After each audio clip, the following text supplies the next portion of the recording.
So, my friends, before we get started with a normal session, does anybody have any clarifying questions on their evil characters to start off?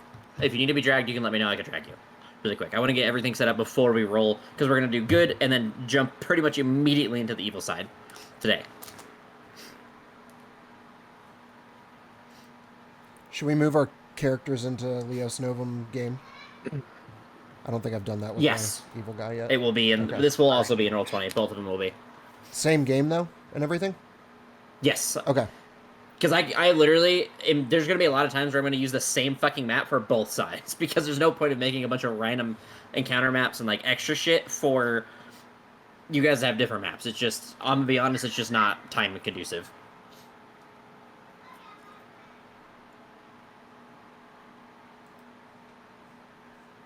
So no questions. We're all good. We're all set it up. We're all confident to play our evil characters. Think so.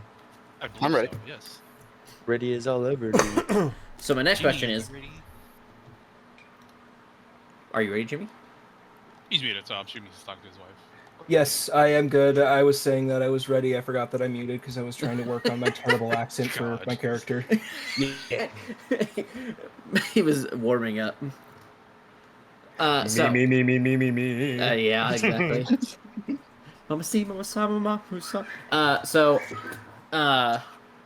Does anyone have any so like this weekly Q&A thing, I have questions. Some people have asked some questions.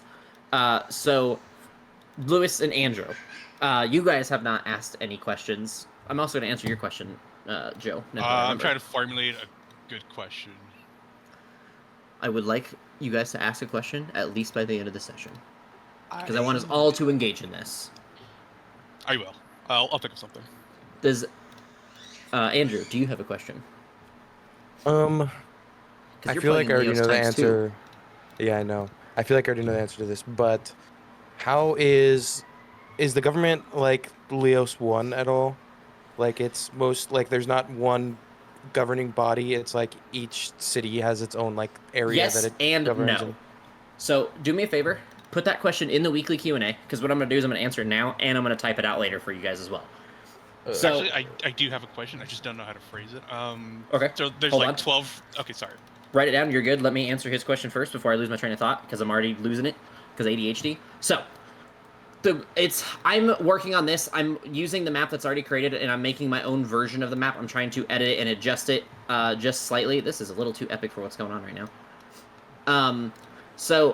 But imagine the world, right? You see all the cities. Here, I'll even drag you guys to the map. Oops, that's not how I do that. Like, you guys see the map right here. If you scroll around, you can see that there's 12 different cities. Each city is inside of its own region. I haven't drawn out the regions yet because it's not been important, and especially with what you guys are doing, it won't be important either. But it's good to know for future reference, obviously.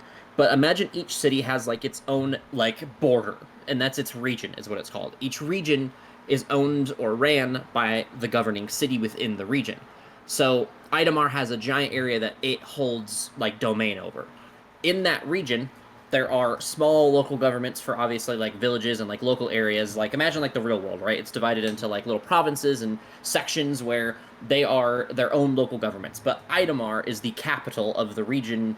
I didn't want to call them countries because it didn't make sense. So the capital of the region.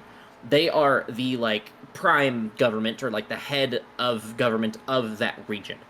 So each region has that. They have their small local governments for like smaller population and dense areas, and then they have the major cities that are like the government there. So like Idemar has the way it runs things, and every city or village within that region or every area, province, whatever, follows Idemar very closely. They'll have like their own little things that they do a little bit separately, but they're very closely connected to Idemar, and that works for all 12 of the regions, including like, Virago Fossa, which is underwater.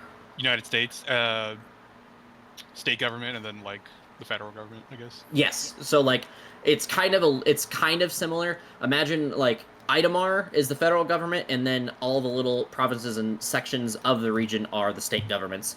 And then just imagine that each like region is its own country.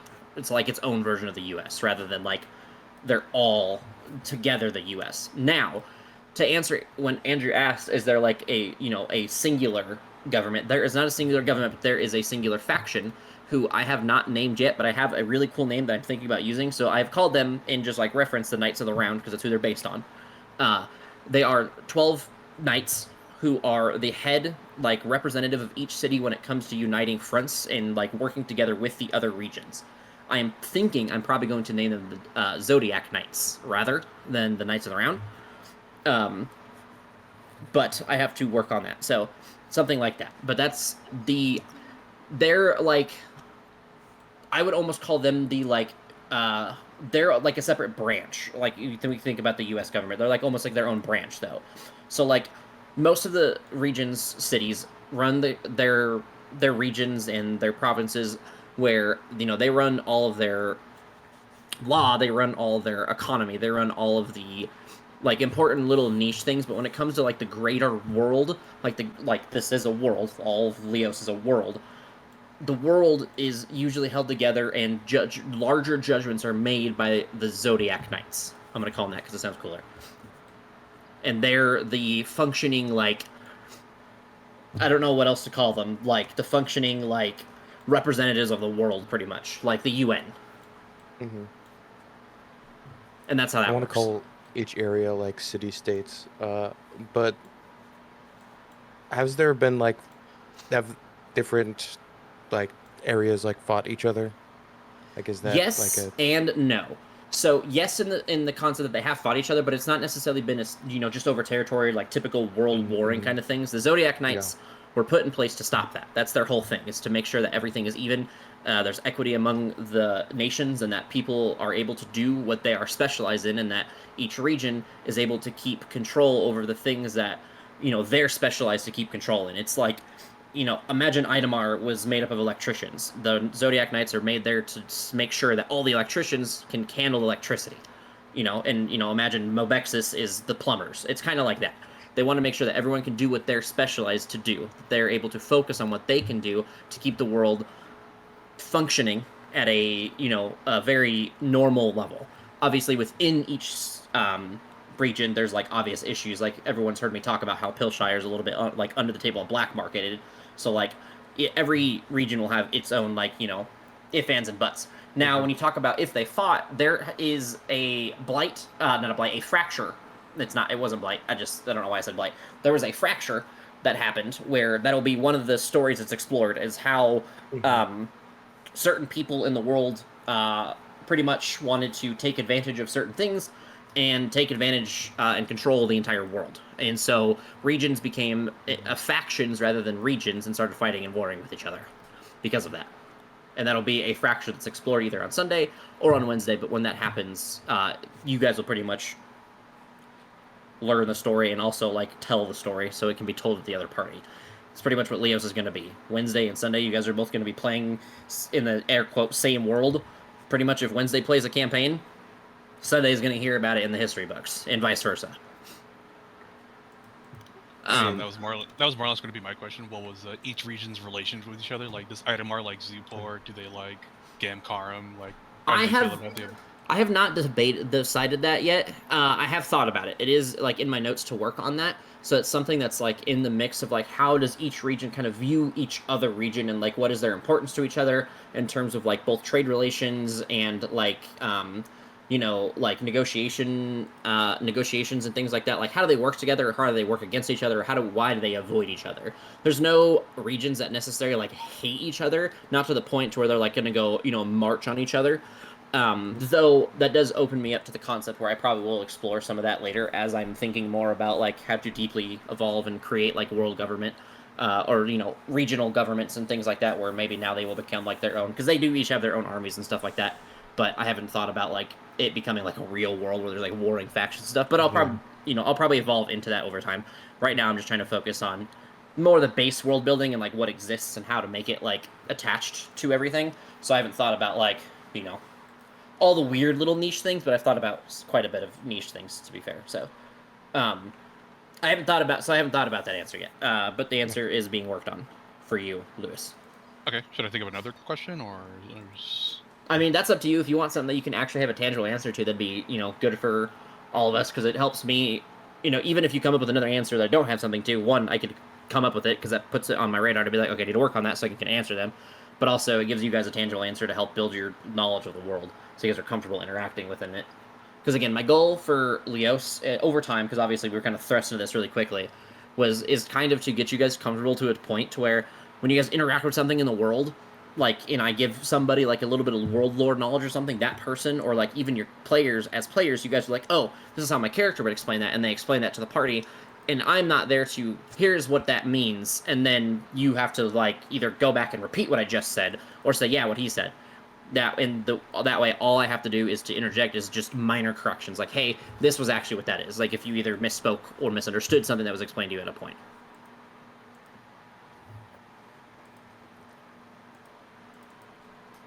So ultimately, up to you if you want another question, if you want something more tangible. But I can if I think of something. I think I'll think of something by the end of the session. Okay.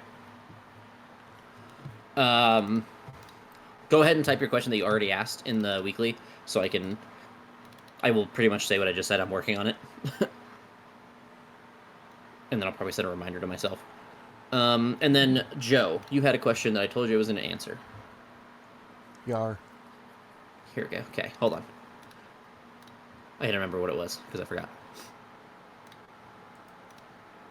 Hold on, I gotta find my notes. So one thing for everyone to know. There are the 13 greater gods. They are the pinnacle of the pantheon. They are the gods that are referred to as let me see if I don't remember what I wrote them as, actually. I had a name for them. There's all my city notes. Holy. God, I have a lot of city notes. Holy fucking shit.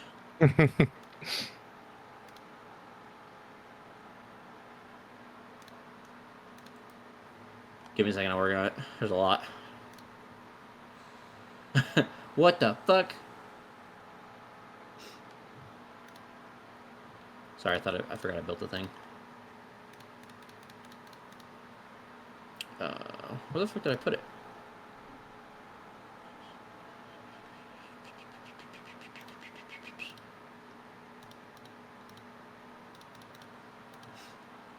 Oh, here we go. Hold on.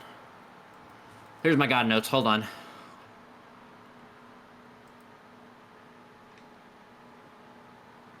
Okay. So, I have called them the greater powers for now, and that is it. They are the 13 gods. I have another list that is the actual list, because this is just my early notes. So they're called the greater powers. They are the 13 like prime gods. They are the highest of the deities that act within the pantheon. They are Bahamut, Kalemvor, Azo, Axo, Zo, Sylvanus, Cyric, Lathander, Mistra, Ogma, Shar, Gond, and Tempest. The gods who are looked down upon in that list, because again, I kind of explained it. I haven't written, like, you know, all the gods that exist in the world. I'm kind of just waiting until we explore it, and then I'll, you know, evolve that god once they're brought in. One of them that we're working on is Ione, because she's being brought in, and Poseidon, for my Sunday campaign. So those two will exist. Every god exists under another god, just like the regular pantheon. It's like a branch of power, how it's given to them. The gods that are kind of seen as like, you know, like naughty, you know, I shake my wag my finger at you, where I like, you know, I shun you because you follow this god, but it's not like outright like, you know, evil or illegal to follow them, are Cyric. Because you can literally just read up the lore on him, and I haven't changed him too much outside of like all the crazy shit he did in 4th edition. And Shar, because she's a butthole. So, again, same thing, minus all the 4E stuff. She's pretty similar. She won't be the same. Just to save us time here from me trying to explain the whole lore of each pantheon, like each god in the pantheon. Tempest is people usually kind of like snuff at people who follow him, because he is a god of like chaos and destruction. Not chaos in the sense of like, I don't know how else to explain it, because there's going to be like a whole thing you guys will learn about with the Greek campaign and crap like that, but he's, you know, the chaotic nature of destruction, like things being ripped apart, destroyed by storms, and weather or things like that, or people just like, destroying things in destructive, wraths or whatever. That's why people, usually shun or kind of look away from people who follow Tempest. The rest of the gods are usually followed in pretty hefty, like, oh, they're pretty good gods. Pilshire, I'm sure you can guess who the fuck follows that, who follows the most often there. It is Cyric. For obvious reasons. Gomtarum and Kakaikusu are followers of Gond. And second to that would probably be Ogma, because of knowledge. Glacier Zin is a heavy follower of Bahamut, mainly because of where they exist, and there's a lot of like silver and golden dragons that kind of live in the mountains and such. So they usually get a lot of people that are direct followers or direct like actors of Bahamut that come through. So it kind of just lines up in that path. Idemar is the all-faith city, so literally follows every and all gods. The only gods that are shunned or illegal to follow because of the acts that they've committed are the Dead Three, which I think we all know who those are. That's Merkel, Ball, and Bane. Zuport would be Ogma as well. I don't have any notes on if they have a secondary, but I'm sure there would be all sorts of secondary stuff. Oh, you know what? Pilshire would also follow Zoe. If you had to choose one for Idemar as like the prime, like, they follow the most often, it'd probably be Lathander. Mobexus would be Axo. Acacia would be Mistra. Exotica would probably be Ogma. Or Azo. Probably both. Virago Fossa would be Tempest because of Tempest's relation to the ocean and also Sylvanas. Zheng Toame would also be Sylvanas because it is a jungle and nature city with a lot of beast races.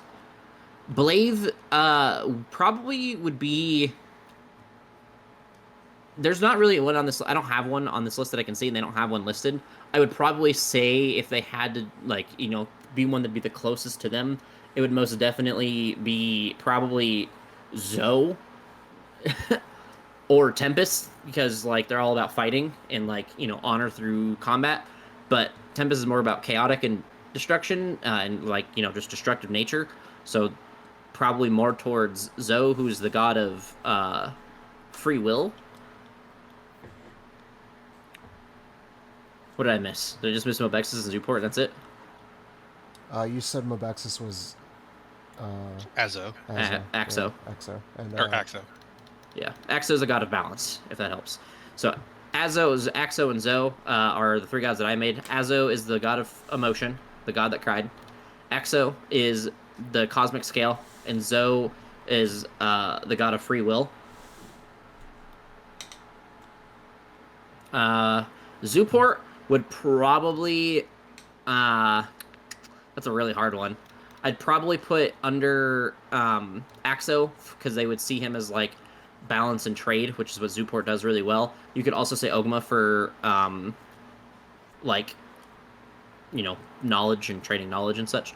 Acacia would also follow Ogma pretty heavily, likely. All the cities would probably fall...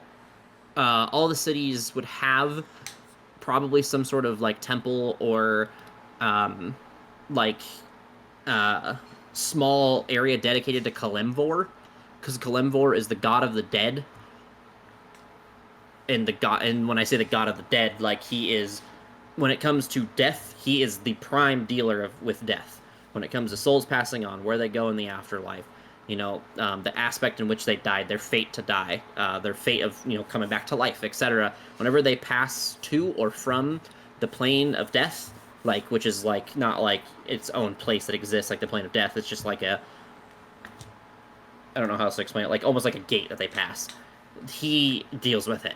It is, like, his job. He scribes it, he acknowledges it, he deals in it, he does everything with it. So whenever it comes to death, it is him. He is the busiest god at all given times because of what he deals with, and especially during fractures. He deals in the death of creatures that are from other planes as well. He doesn't just deal in, like, normal mortals. He deals with dragons and giants and gods. Anything that dies deals with him.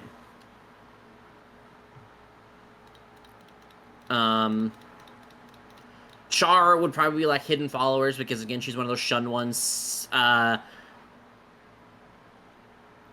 think everyone else kind of had somewhere that they belonged. As was kind of like a general, another like general god emotion. Everyone kind of exhibits emotion in a sense or a way. So, in my world, the gods do not get their powers directly from followers. They have a certain level of power, and having a lot of followers helps empower them. So you have to reach apotheosis or godhood before you get power from followers.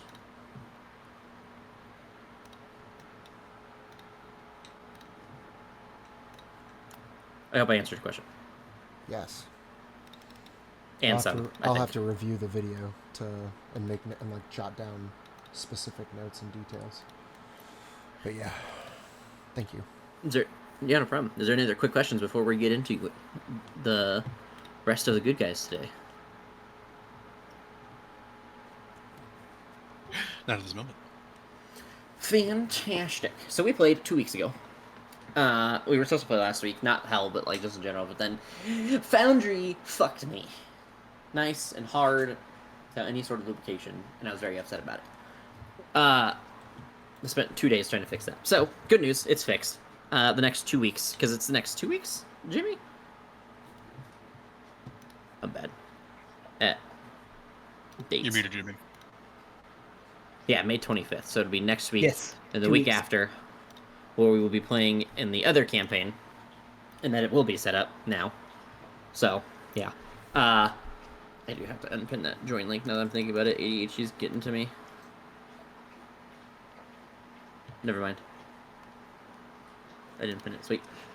So, last time, you guys spoke to the cultists of the True Serpent App. You guys learned quite a bit of information from them by asking them 9 questions in which they gave to you 9 answers. You guys learned about the 9 hells, some things that are going on down there.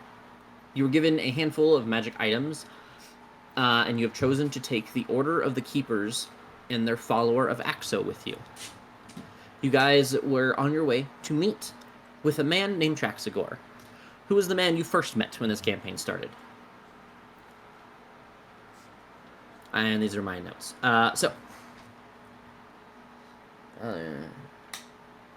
Okay. You guys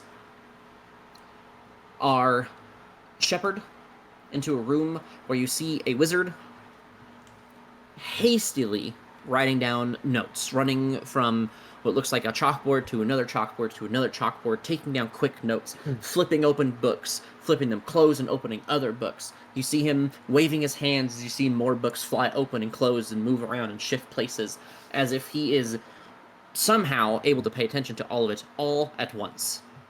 And you see him in not quite a panic. You can tell it seems to be like in a rush and in a hurry, and there's a lot of haste to what he's doing, but there doesn't seem to be any sort of like anxiety or panic derived from the event or the actions that he is taking. He kind of seems to be incredibly focused, though.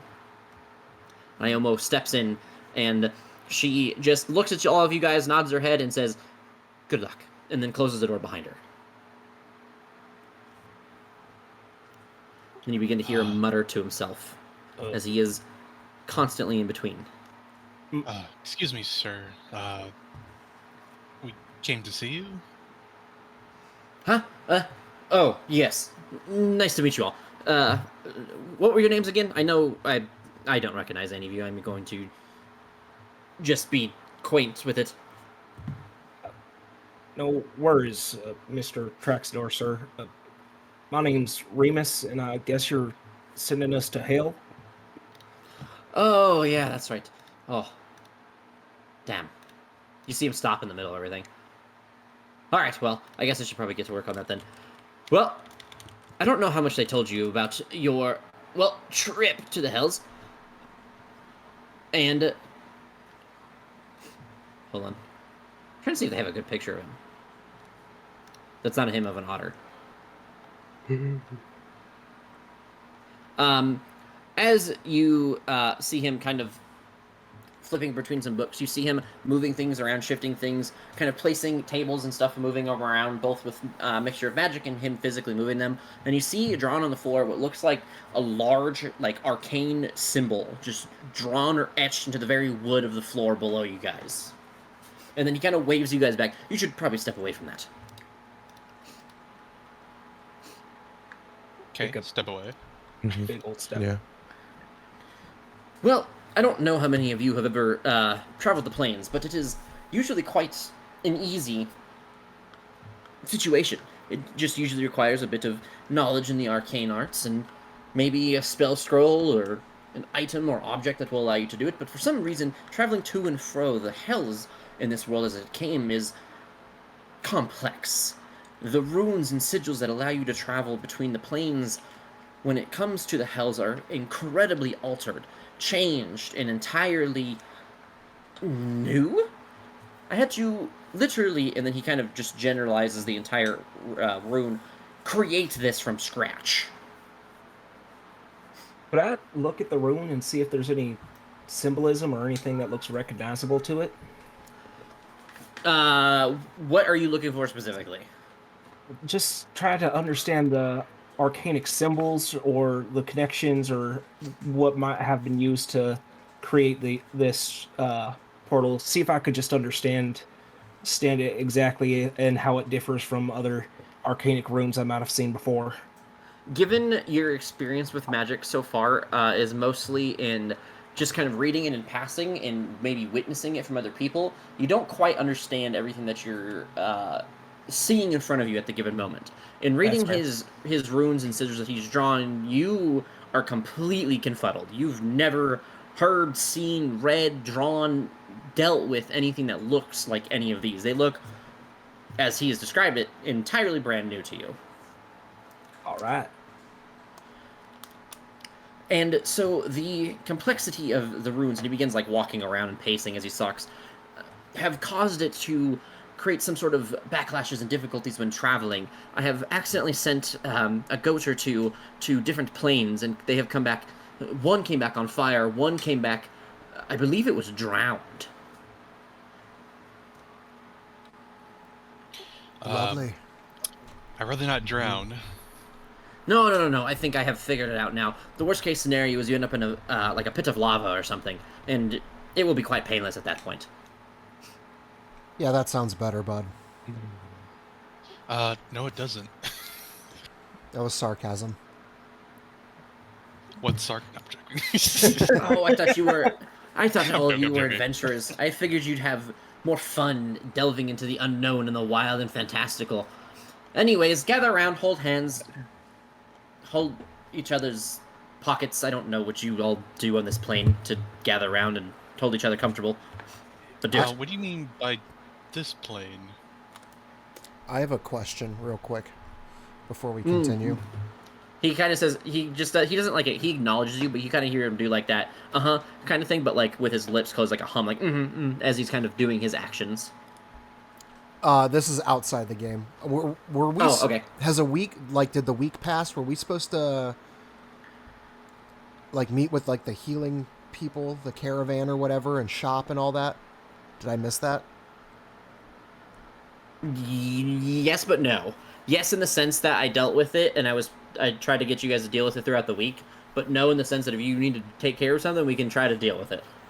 If we're not, like, venturing into it and we're going to just switch over to evil, then it doesn't really matter. I can do it off stream or off session. What are you trying to get taken care of overall? Well, there's shopping, and then I wanted to get my phthisis cured. Oh, yeah. your STD. Thesis? So, go ahead, thesis? tell me your shopping list, and then we will deal with the disease.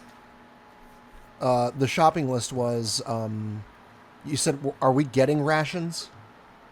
30 days. Everyone should get 30 days. All right, so plus 30 to that. And then...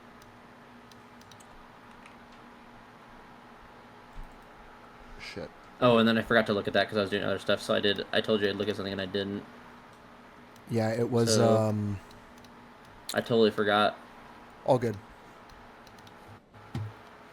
Ammo. 30 for regulars, 80 for greater healing potions. You say 30 and 80? Yes, for regulars and then graders.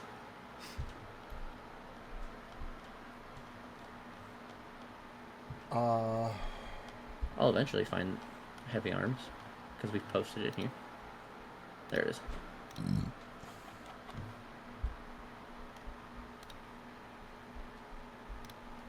Yes, I will replace it. Okay, hold on. Sorry, I promised I would look at this guys during the week, and I totally didn't. It'd be like that sometimes. They would give you rounds, like typical like rifle, pistol rounds. Based on the cost, you would be able to buy a set of 20 for 2 gold, but they only have 3 sets total. So 60 total ammo for... And it would cost you 6 gold. Oh, easy. That's done. Okay. What's the scarcity of this stuff in the Hells, by the way? You're going to find out, buddy. Fuck. All right. And you said that was how much gold? 6? 6 gold for 60 rounds. All right, so down to that. And then, what about... I'm not going to buy any rations. Tinker's tools? Tinker's tools.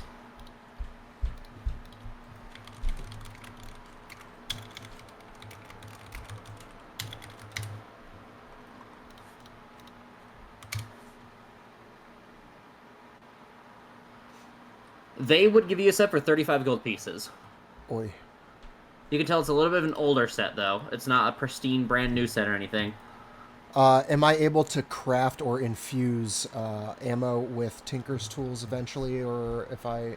Like, is that a thing? Are we going to work in that? Or I would say that we can work with... I would say it depends on what effects we're going for. I would say it'd be easily done to, like, change ammo types. Not, like, easily done, obviously. You still have to roll for it to make your own and stuff like that, but, like, you get what I mean. Like, you'd be able to do it. There's no point of, like, you know, making that complicated. We could just say, hey, it's this kind of roll. You have to spend this much time. You can do it with these materials. When it comes to, like, more complicated stuff, that'd be something we'll have to talk about and work with over time. I can't imagine a reason why not. But as long as you're not going for, like, you know, we're not doing of instant kill shit, but, you know. Right. We're not doing forge your own ammo stuff, though. I can't sit down and make my own, can I? Like you would be able to if you had the materials for it. I can't imagine that I wouldn't let you do it. And that would require say... Tinker's tools, you think? If I eventually get to that point? Let me see. I forgot all the tool sets, so let me look.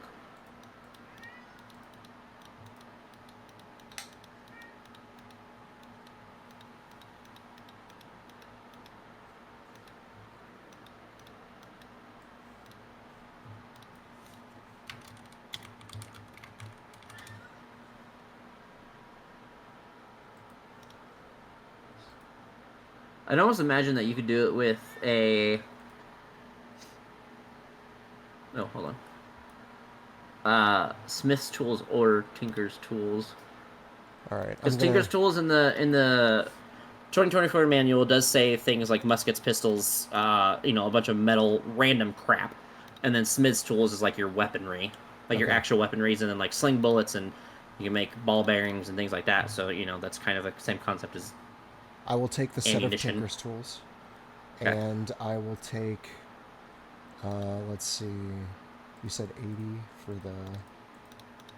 For a grader And- and 30 for regulars. Fuck. How many are in stock? Here, I'll roll the dice because I haven't thought about it. I don't want them to have an infinite amount, but I don't want them to have like too little either. 10 regulars.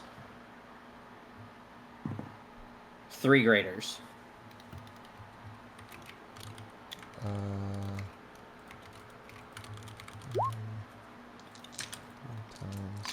What do you decide? I'm gonna go turn my light on because I didn't do that when I sat down earlier, and it's like just getting dark now. Yeah, so I need to turn my fan up. Fucking hot in here. Fuck. Oh, look at that. Go back. All right, and then I will take. let's go with 5 regulars and 2 graders. Is that okay? Yeah. Is that for everybody, or is that just what I'm able to buy? It depends. Okay. I'm gonna probably say just for you. Okay. So people want to buy their own stuff, they can buy their own stuff. Yeah.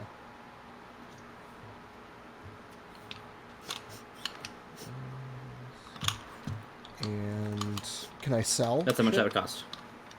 We'll not do that now. We'll do that like over the week. Okay. That one we'll do over the week if people want to sell crap because time. Yep. That is, I believe, all I want to buy. I got ammo. I got potions. I don't need to buy rations. I got the Tinker's tools. Yep, that's all I want, I think. Fantastic. All right. So, as he gets you guys to gather around, he says, "Oh, yes, there's something important I need you all to do for me." And then he grabs a stack of leather-bound papers. It's like some thick papers, very nice. They're almost like, if I remember correctly, the material, how it feels, it's like papyrus. I don't know if you guys have ever felt that before. Nope. It is. I know what it is, but I've never felt it. It's. I don't think I've ever felt like a real papyrus, but like, you know, replica things. It's very just like thick. It's not quite construction paper, but it's very thick paper that you use to write.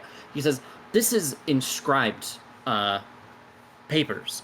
They are going to map the hells out for you. As soon as you arrive to a new layer, it will scribe its own version of it. And then as it changes and morphs and you visit places and learn more, it will change and adjust and give its own life to the maps, so to say. It may speak a time or two. It might get a little awkward.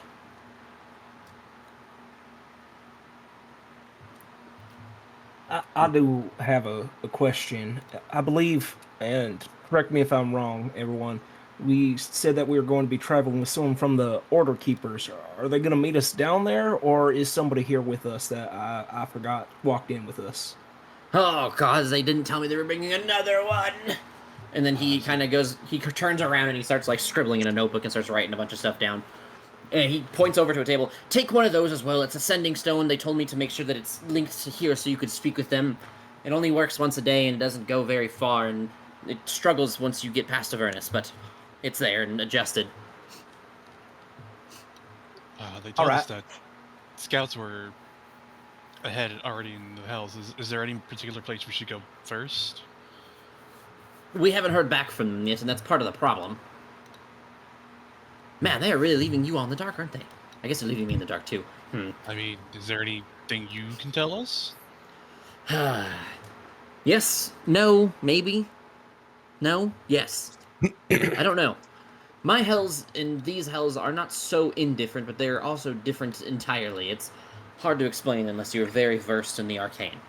The best way to explain it is that this version of the hells has similarities or certain attachments that are the same, and living specimens and such are almost carbon copies, but also somehow the magical nature and everything that exists there is completely different than anything I've ever experienced.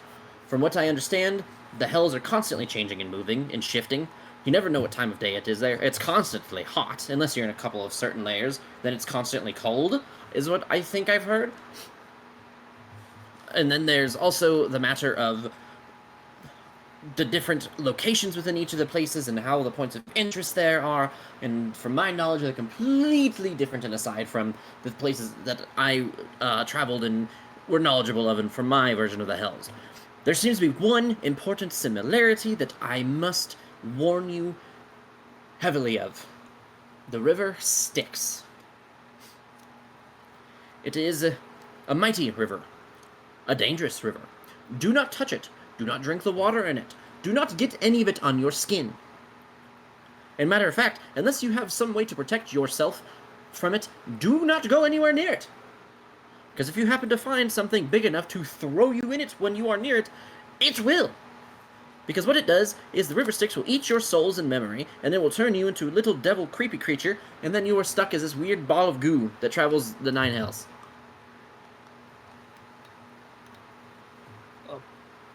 And I believe we were told that this runs through all the layers of hells. Is it the same on each layer to your knowledge, or does it change on each layer?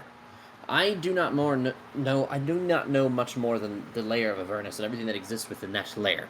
And even within Avernus, I do not know much. I have simply sent people there before, when I was in a different form, and so complications made it difficult to understand the nature of the hells at the time. So I was only really able to gather and learn information in regards to Avernus. Everything beyond that, general knowledge of things I've heard from travelers and masters of the arcane arts from other worlds, or from my world when I lived there, when I was alive there. Don't know how that works. I have a question. So you keep calling these layers. So like, is there an edge to this layer? Like, are they stacked on top of each other? Is a layer a sphere? Like, how does that work? He just shrugged his shoulders. Hells if I know.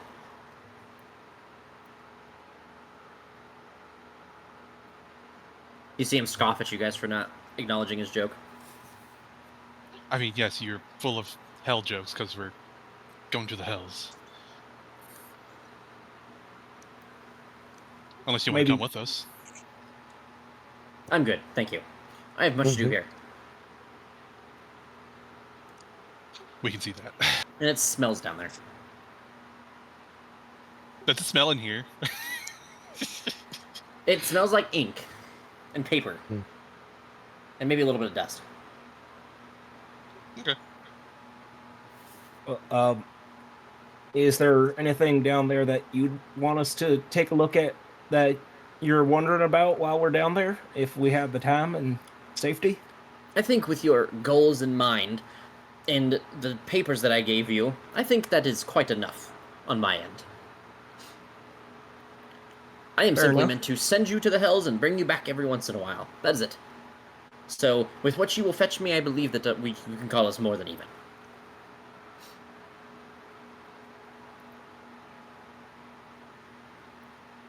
Now, give me just a few moments. I have to adjust the sigils here, and then he begins like writing on the. He begins like drawing like chalk lines on the ground. As you see, he has like a chisel and like hammer in his hand, laying at the side while he's chalking first. You can tell he's like outlining what he wants to chisel out of the wood before he begins to do so, drawing like practice signs. I'll lean over to Lupin and just go, "This guy's way more eccentric than our old master." Well, yeah, the man was a bastard. I mean, I guess so. He's a little eccentric. Kind of a snooty rich fuck. Yeah. I don't know. I was wondering if all wizards were like this, but if all wizards are eccentric like this, well... As much as that man bitched about the price of paper and ink, I assume they're probably all like this. Yeah, probably so. Just wait until you guys meet the heads of the School of the Muscle Wizards. The what? So, like, is like the gym in the library? How does that work? Do they lift books? Pretty much. I haven't, like, created... The Muscle Wizard name thing is just, like, I found a thing. It's, like, Barbarian Path of the Muscle Wizard. It's just, like, a funny name. But I think it's funny to turn it into, like, an actual wizard, so I haven't done anything for it. But it's Iwix. I don't know if I've shown you guys pictures of Iwix. I think I've seen it. I think you should DM it to me, actually. Iwix Ernan. I'll put it in the handout channel while I'm talking, if I could find them, but he's a buff wizard. Very buff wizard. He's the reason why Jordan and Eric have flex-offs. Sir, I do have permissions. Fuck off. So, you guys see him writing notes, and as you do, you hear the door open behind you, and in enters a group of people. It is the Hell Riders, the Order Keepers, and also you see Ashael enter in alongside Iomo. As they enter, the Order Keepers member that has the mask of Axo walks up to you and nods his head and says, "Are we prepared for departure?" I suppose so. I don't know how many more preparations we can have. I think this is the one that I use that I like the most for him.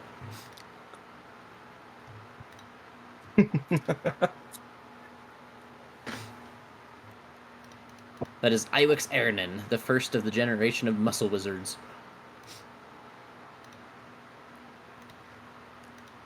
So, you guys respond, and he kind of just nods and waits. And then one of the Hell Riders walks up to you and says, "We heard that you were dealing with some sort of plight. If I may attempt to be able to help you, if you would give me just the moment."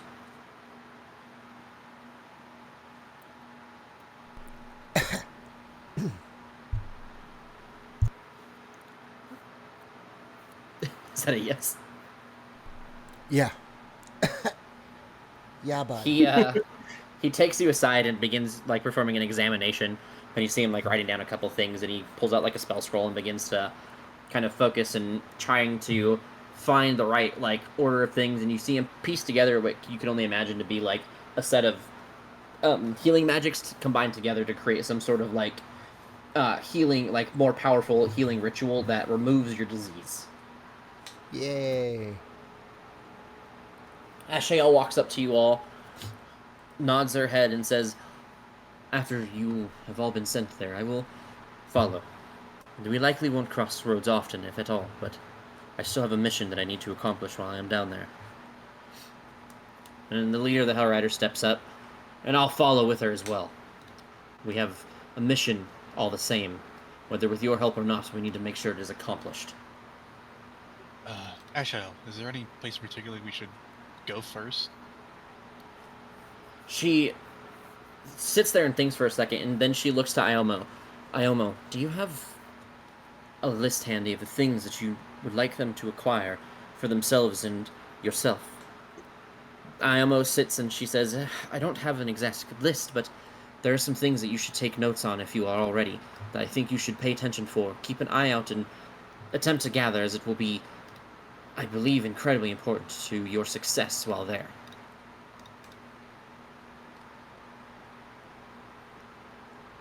And then give me a second, because I wrote down notes and I took them terribly. Hold on.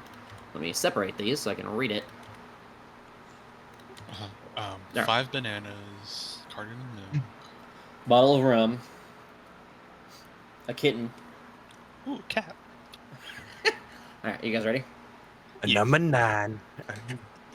We and yourselves will need a way to find yourself travel across the different layers of the Nine Hells in Avernus. As in ways between each of the layers, and also a way to navigate Avernus itself. We need you to find the entrance to the next layer, which is known as Dis. We need you to help yourselves and us prepare for modes of communication once you arrive in deeper layers of the Hells. And then also it'll be imperative for you to find some forms of protection for yourselves as you arrive into the deeper layers of the Nine Hells. I don't necessarily know what that means. That is just going off the knowledge that, and she points to Ashael, Ashael has shared with us. If you are looking for ways to travel between the layers, the most common would be River Styx, although it is also the most dangerous. You would have to find a guide, or a barge, or a boat of some sort to manage the waters. An entrance to the layer of Dis. I know not of where to find any entrances outside of traveling downstream the River Styx. So that might be an avenue in which your own explorations will have to be tackled. Modes of communication will likely be on the same concepts as travel. Finding something, a guide of sorts, or someone who has deeper knowledge of the layers lower than Avernus, or has some sort of access to information that you can use to utilize, either tapping into the Sending Stone's magics to allow you to communicate deeper, or giving you, we'll call it, the rights to be in the lower layers, not seen as invaders, so that you may communicate and move freely between them. And the protections between each layer will depend on each layer. As you arrive to a new layer, my first recommendation is to seek out any sort of place that seems to stand out as a hub of any sort, so that you may find information and hopefully find what dangers the next layer holds. Although beware, devils are silver-tongued, both in persuading matters, deceiving matters, and also in matters that come of any form of speech thereof. They're skilled when it comes to talking, lying, and hiding things between words. Reading between the lines will be key to understanding everything. But you must also not forget that hearing something and understanding something directly could just as easily be the answer. Do not confuse yourselves by thinking too hard, but do not forget to think at all, for it could become dangerous.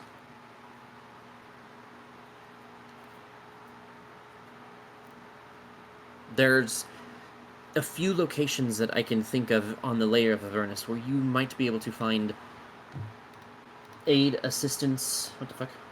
Fuck off. Or some sort of knowledge. Hold on.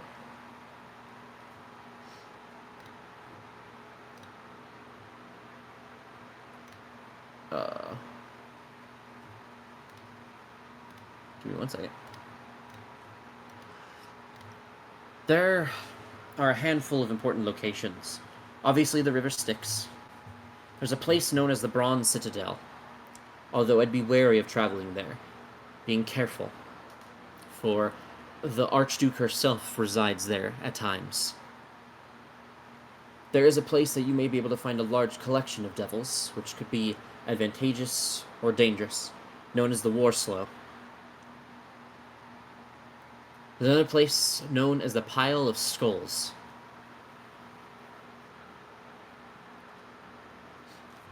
Another one known as the Ichor Lake.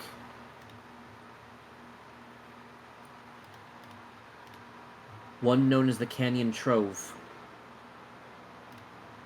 And a final location that I cannot warn you enough to be wary of.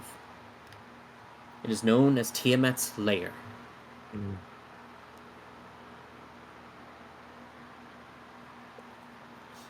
I am sure there is great knowledge there, even greater potential to receive power, but the dangers are immense. I cannot imagine what resides in there, let alone near there.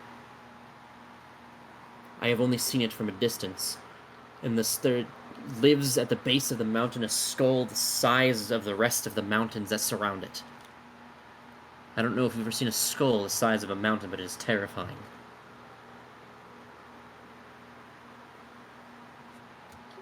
Who's Tiamat? Actually, I'm not sure if my character would know. So. Yeah. I'm pretty sure you guys were told a little bit about her when what's his face arrived. I feel like we know she's like a dragon or something, and evil, and that's it. When Gruamar came, he told you guys of the potential fractures and a little bit about Tiamat. That's all I wrote. I didn't write exactly what he told you. Yeah. She like opposes. Tiamat wishes only Dragonkind to remain. There was a great war between Dragonkind, raged on for 10,000 years between Bahamut and Tiamat. Tiamat only wished Dragonkind to remain. Bahamut beat Tiamat and Slater, evil and chaos was never heard, blah blah blah. Then raised hell, fell evil, blah blah. Yeah, we know a little bit about Tiamat. Yeah. Tiamat may try to bait the giant to cause another war. Indeed. So, never mind. We know who Tiamat is. Yeah, a little bit at least. Tinsy bit. So, Tiamat. she kind of nods her head at giving you that information and says, "Best of luck to you all. I hope that we may cross paths, and may it not be for any nefarious or dark reasons."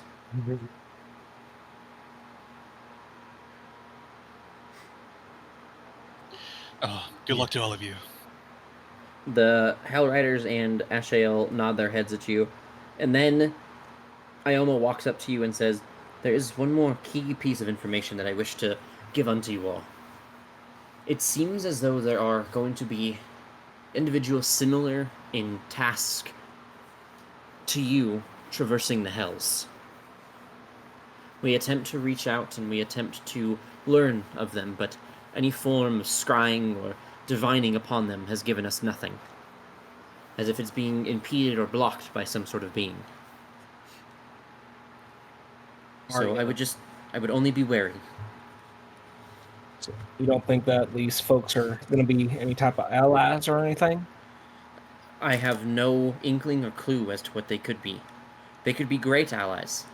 They could also be great foes. I would be wary of both the decisions that you make in regards to them and the decisions that they make that may affect you. I was wondering now, with everything that we were able to gather with the cults here in Elturel, do you have what you need to keep the people safe here? We believe that most of the cults have either found themselves gone or were taken care of and dispatched by you.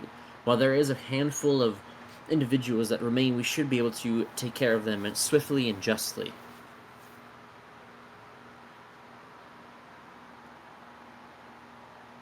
Well, that is a relief to hear. Mm-hmm.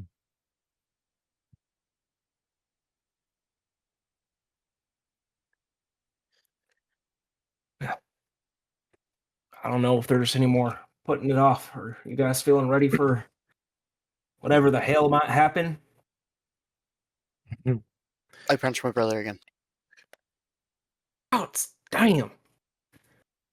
I have the same strength as you. It doesn't hurt. No, but you punched me there so much, I'm getting a bruise or something.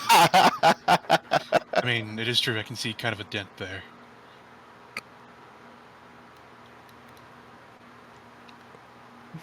I suppose so.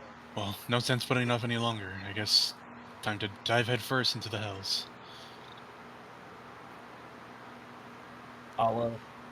Should we go stand in that circle, Mr. Track's door? He nods his head as he's finishing up his chiseling and also says, yes, and hold hands, like I said.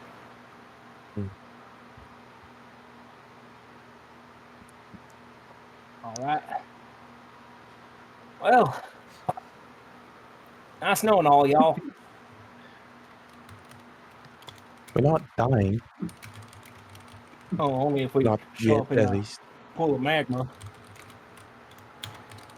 I wonder how that works. Is it magma if it's on the surface of the hails, or is it And lava? you see him as you're talking. He pulls out a piece, it looks like a fork, a tuning fork, as he takes it and says, "My favorite part.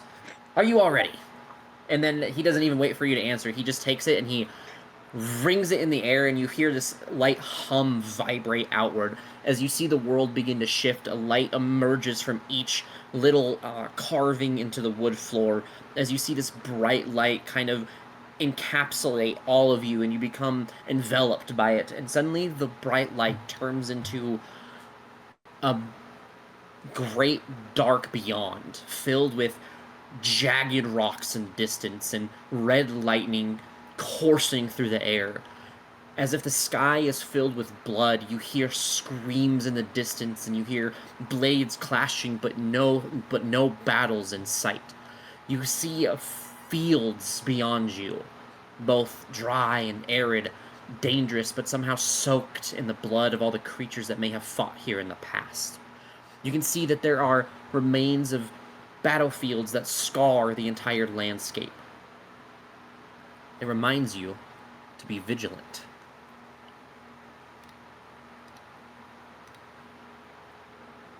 I think I'm gonna miss the sound of birds singing in the morning. This is Fucking horrifying.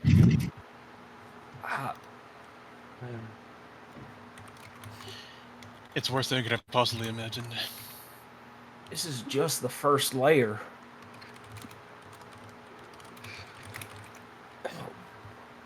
Well, if it helps me find her, I'll burn this fucking place to the ground. I think it's already on fire. Water, then. I thought you were gonna say you'd go through hell and high water. No, I see what you did there. I think we're supposed to avoid the water. Oh, this is going to be a long trip for all of y'all. Sure as fuck is. Maybe we'll teach you the game. Is the elf keeper guy with us? Or the elf Order keeper, yes. Order keeper? Oh, by the way, what's your name? If I find it relevant to give it to you in time, then you will receive it. Is it that Anything likely for people to die down here? Given the landscape that we see before us, I find it hard that any of us will make it out alive. Is there anything you'd like us to refer to you as until such time? Just member of the Order Keeper, or maybe You can your call rank? me you can call me OK. Well. Mr. OK. Thank you for accompanying us. Is there any destination that you'd like us to start heading towards first? I am simply here to learn. You are all to engage. All right. Well, I think first things first is let's take out our map, see what we can understand from it, and then make a decision from there. Great. And that gives me time to work on the map. Because, I'm going to be honest with you guys, I have a map, but I don't like it. So I'm trying to look for a better one. I've been looking for a better one, and I haven't found one. And now this is a question I want to ask you guys before we traverse into the realms of the Hells. So there's a lot of ways I can handle traveling each individual layer. There are maps that exist, obviously, outside of Avernus, there's no, like, deep maps on some of the lower layers, so it'll have to be, like, either handmade, looked up, or, like, generally drawn for some of the later stuff. But my question for you guys becomes, do you guys want to turn this into a hex grid style campaign in each layer, where you get a map, there's a grid, and you go, you move a square, and then an encounter happens on each square. And then you kind of traverse that to learn and explore the landscape. And most of the encounters that aren't on, like, important locations, I am obviously going to try to attach to different, like, things that will be evolving storylines or something like that. So it's kind of like it was when you guys were in Avernus the first time, but a little bit more, obviously, homebrewed and connected to each individual character as well as the greater overarching story? Or do you guys want to have it just be kind of like, here's a given location, traveling there is these kinds of mechanics, and then once you get to the location, it's almost like a dungeon crawl. It's not always going to be a dungeon, but it'll be like dungeon-esque, where you go there, there's a certain number of encounters to be dealt with. Once you clear the encounters, you're able to rest and get rewarded for whatever happens there.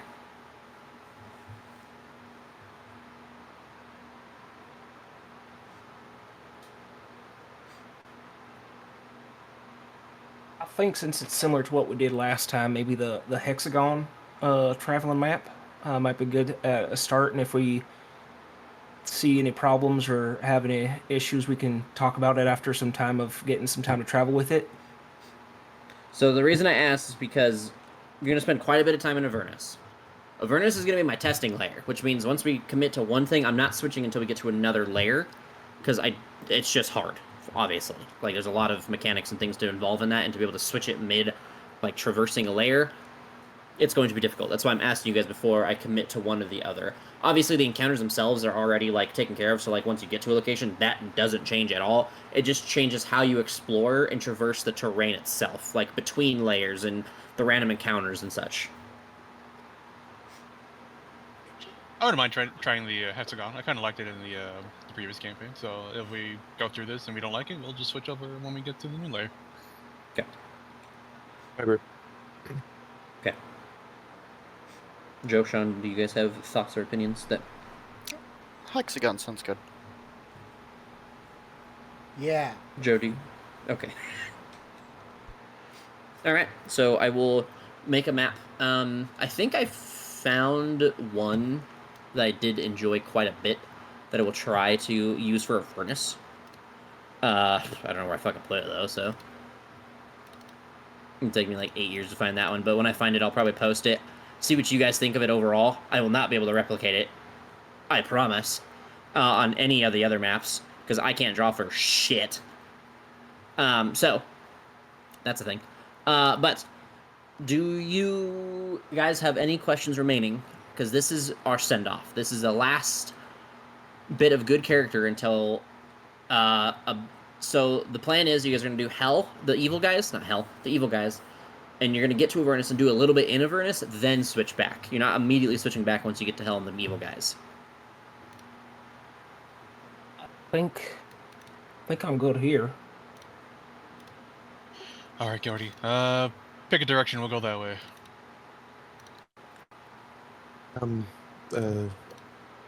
West. Sounds good to me. And yes, I'm good with that.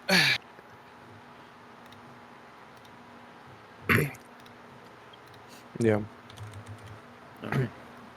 I'm looking for something really quick, because Reddit doesn't let you fucking search in your save stuff for things that you've saved. You can only search for things that... It's fucking stupid, that's what it is.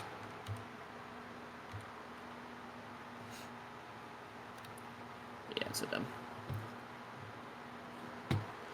So, you guys begin walking amongst the hells, finding yourselves in a war-torn landscape caught between what can only be described as the most harsh desert you've ever encountered and a blood-soaked battlefield everywhere you go, whether it's the scar of that battle or it is an ongoing battle. You attempt to avoid some of them you kind of walk between and seem to be ignored but looked at cautiously by completely foreign creatures to you guys. You guys begin to find yourselves walking amongst the hells, ready to journey into what can only be described as a hellscape.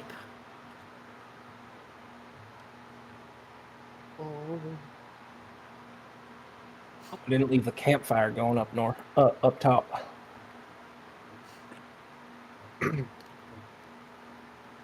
If you guys have any questions, please feel free to ask. I am looking for something. Oh, I found it already. Sick nasty.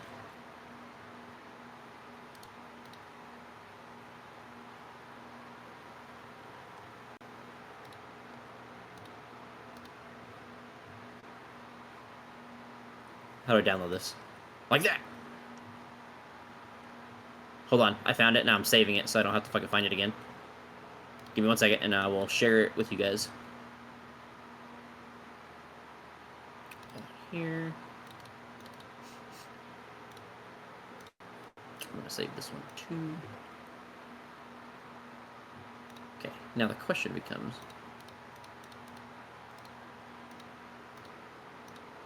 Can I actually share it, or is it going to be too big for the handouts? Sorry, I feel like I'm wasting you guys' time doing this.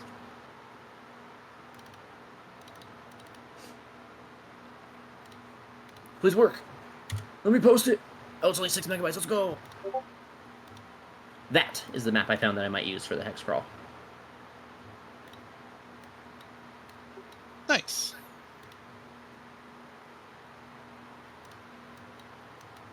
And that's the reason I say might is because it has Hell Terrell, so. And that wouldn't be there. We could just like, you know, Pretend go it to isn't. or just Yeah, go I to mean, paint yeah. and just kind of like Draw over it, yeah. Little scribble. Drop or it on Photoshop. You can just like, just kind of like smudge it out. Yeah, there's a bunch of ways I can deal with it. I can also upload it into Incarnate and just play something over it, so... There's a lot of ways. I think that I'm going to look at Incarnate and see what other people have drawn and up and done for other layers, too, so...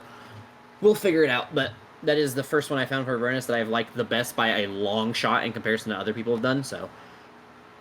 There's that. You guys are left off.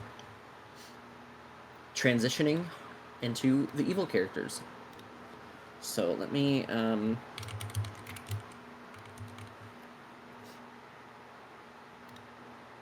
Oh boy. We take a beat break before we do this? Since it's Yeah, like go a ahead. really good place, so we're not interrupting roleplay. Awesome. Sounds good. Actually, I have a question. I have an That's answer. it. No, quick question. How does the other hell work compared to this hell? Gehenna? Is that what you're talking about? Like the one that existed before? Yeah, let me post that in the weekly. I'll probably wait for Sean to get back to answer it, too.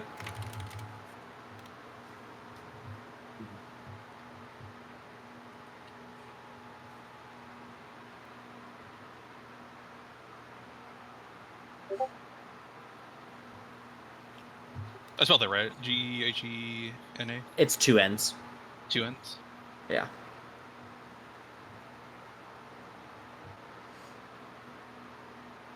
I'll also be, and probably get food, so I'll be right back. Yeah.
I've returned.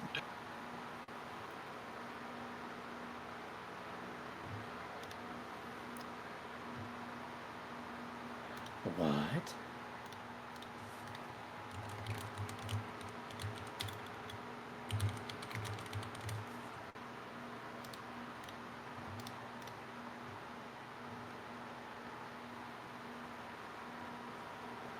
I'm I have to back. buy, I have to buy a book on Gehenna. What the fuck? Gehenna. Gehenna. That's a bar.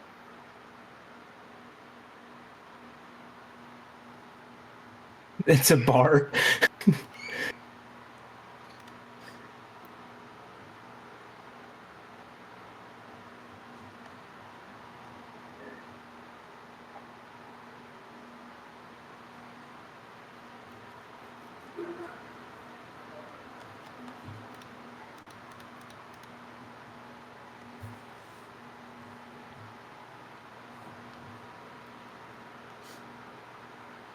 Slay the Spire 2.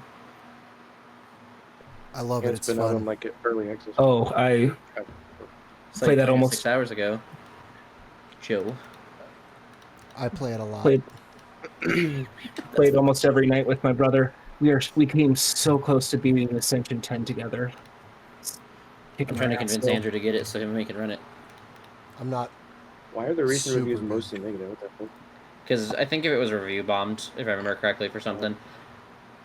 They did an update to change some difficulties, and a lot of people in China review bombed it. That's what it was. Yeah, it was that. I thought I was mixing up that one with another game, and there was another game that something similar happened. They had an update, and during that update, they admitted that they used some generative AI in like the initial creations, and people got fucking pissed off of it, obviously. But it was a different game. I don't know what game that was. No, best thing with Slay the Spire when it first came out is they didn't have all of their art done, so they had like crayon drawings for some of the art. It was beautiful. That's kind of amazing, actually. Yeah. It reminds me when Pokemon Showdown does their April Fools. They would switch out all the Oh, images yeah. they use for the Pokemon, like ridiculous things. Andrew, I'm so mad you didn't get the fucking beta for Wild Heart. Dude, okay. I'm sorry. Early access. A beta is an early access. Okay. I get your point, Fight me. but it's it does suck because you have to wait until I was like, long now. I was like so confused. I didn't like get a thing, and I was like, okay, let me like read through this shit. And they're like, oh yeah, if you paid for the early access, you didn't get the beta. I'm like, what the fuck? What are you talking about? And I looked, and I'm like, oh, oh my god, the fucking tier right where, because I like scrolled through all the tiers, and I was like, okay, I'm going to spend like a little bit of money, you know, like I'll go up like a little bit from the base tier, because I read early access, and I was like, oh, okay, yeah, beta and early access are the same fucking thing. Well, the good news is when early access happens, you have what, 4 codes or something? I think fucking so fucking stupid, dude. Yeah, I realized that. I was like, dude, what the fuck? You should have tried to message him and been like, hey, look, I really fucked up. I meant to get this as a part of my friend. Is there a way I can, like, you know, jingle the jangle to make the difference or something? Because what was the difference between early access and beta? Like $10 or something? It was like $5. Hey, Joe, From the one that I got, it was a friend $5. request. If I spent $5 more I'll check it out right away. You should, like, message them and be like, look, my friend got it. I really wanted to play it. Is there any way I could work with you guys? And see what, like, worst case is they say no, right? Yeah, I guess so. Because you already got the early access. They can't say, like, you didn't buy into it early. Like, there's no way we can do it for you. Like, you bought into it. You just misunderstood the early access versus beta. And it's depressing, because the game's really fucking fun so far. Alright, now that he's back, I will answer that question before we jump into it. The difference between Gehenna and the Nine Hells is there's a lot, but not a lot all at the same time.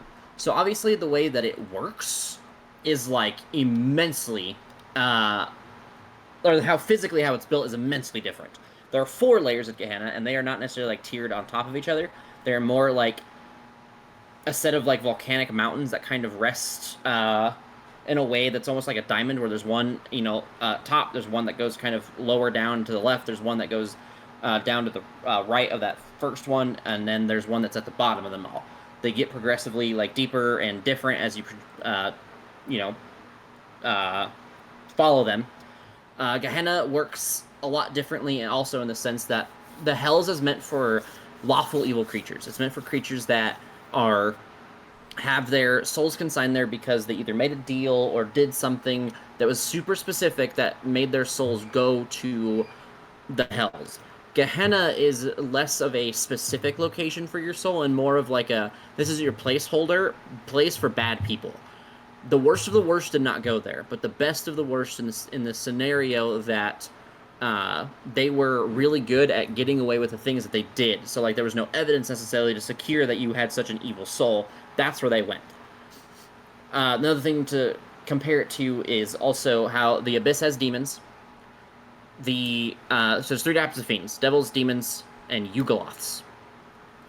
Yugoloths are fiends as well. They are like not either one of the devils or demons. They're kind of like a middle ground. They're like the neutral evil ones, where like devils are lawful evil, and from the 9 Hells, the Abyss is chaos and chaotic evil and demons. So Gehenna was kind of like a placeholder location for souls to traverse to when they did bad things and were not good people, but they didn't have like a set direct place for their soul to go to in the afterlife. Because your soul's determination is not just the actions that you took, but it was also like who you followed in your life, etc., things like that. So Gehenna, because of what existed, and it was the only place, it was a placeholder for the evil souls, and souls that had no place to go would either be sent to some sort of like incredibly tormentual purgatory if they had no place to go after, or they were left in Gehenna to be dealt with, which Gehenna is not quite as torturous and like dark as the Nine Hells and how you guys were explained it, how it works down there, but it's still pretty fucking deep, dark, and weird. Also, everything in Gehenna lives at a 45 angle. Like everything. It's all like built onto the side of a mountain at a 45 degrees. It's weird. Also, there's a place known as the Crawling City, which is just a large city with a bunch of hands under it that crawls around. So in Gehenna, you go to school walking uphill both ways? Yes.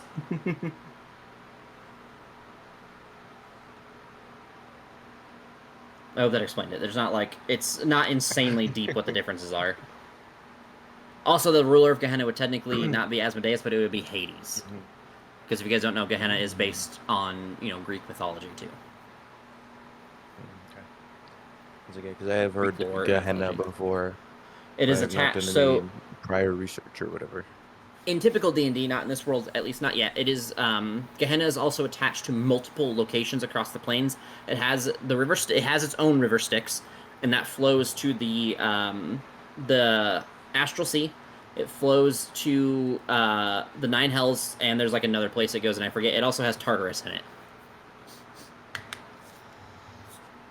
So, yeah.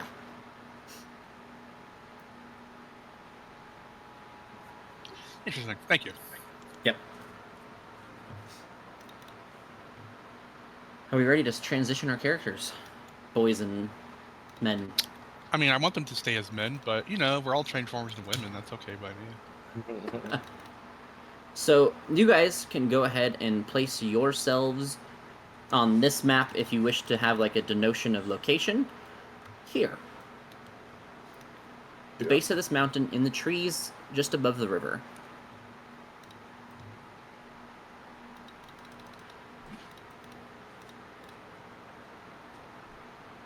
What the fuck? What? No, just goddamn, you know what I'm saying? The Evo party is kind of locked and loaded. I like how the good party is a bunch of, like, radiant assholes and you all have the same fucking color palette, and this one you guys all look entirely different.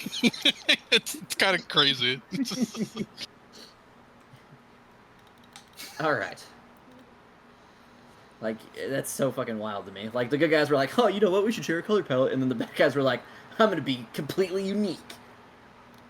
I know, I see red everywhere, besides one. Yeah, the one guy who wants to, like, I'm a special snowflake. Fucking asshole. I'm blue, goblet-dee-goblet-die.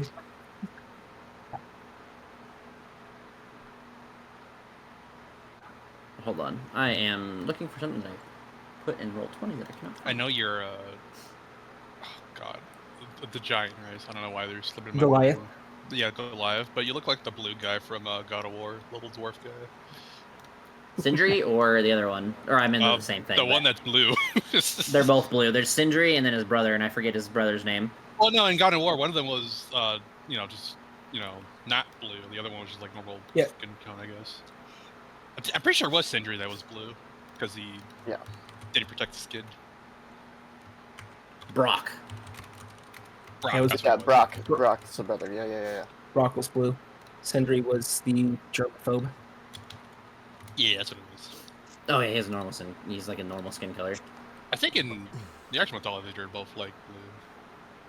It's Wolverine with a beard.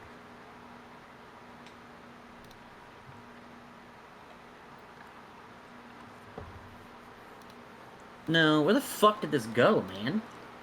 I swear to God, I pinned it. I can't find the goddamn thing.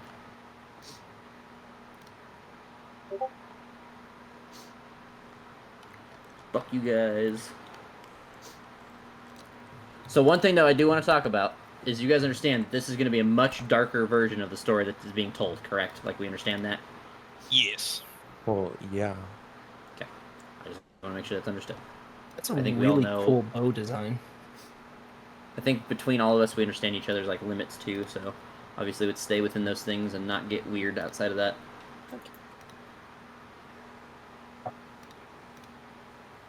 Where the fuck did it go? By the way, I'm getting commission art for this character, so it won't stay like this for long. I'm getting mine commissioned for my angel and Friday. Taking goddamn forever. I'll probably get mine commissioned too at some point. I want to make sure I'd I recommend- stay alive. But got my Friday one because I really wanted an idea and I couldn't find it, so I thought it would be fun to get a commission. I would have done more or recommended the guy that I'm working with, but he told me 3 weeks, maybe 4, and it's been like 5.5, and I still haven't gotten anything. So I got my sketch. That's it. Guys might be like not even like a update or something. At one point, he was like, "Hey, if I can't get it to you, I'm gonna refund your money." So Well, it's good for an artist to be That's busy, cool. I guess. yeah. It only frustrates me on the end, like, just communicate. Like, if he was, like, the whole time, like, hey, I'm behind, like, hey, it's going to take me some time, I'd have been like, oh, whatever. I would never have a problem. But he had never communicated. I had to reach out to him every time. I'm looking for something. I'm sorry. I don't know where the fuck it went. I can't find the goddamn thing. I found a whole thing that I pinned that I was going to use. And it's kind of important because it's kind of, like, introducing a lot. Yo, your character is just giving me Catholic guilt from looking at him. As it should, boy. Should fear the gods. Reminding me to hide the children from him. Here we go. Liar.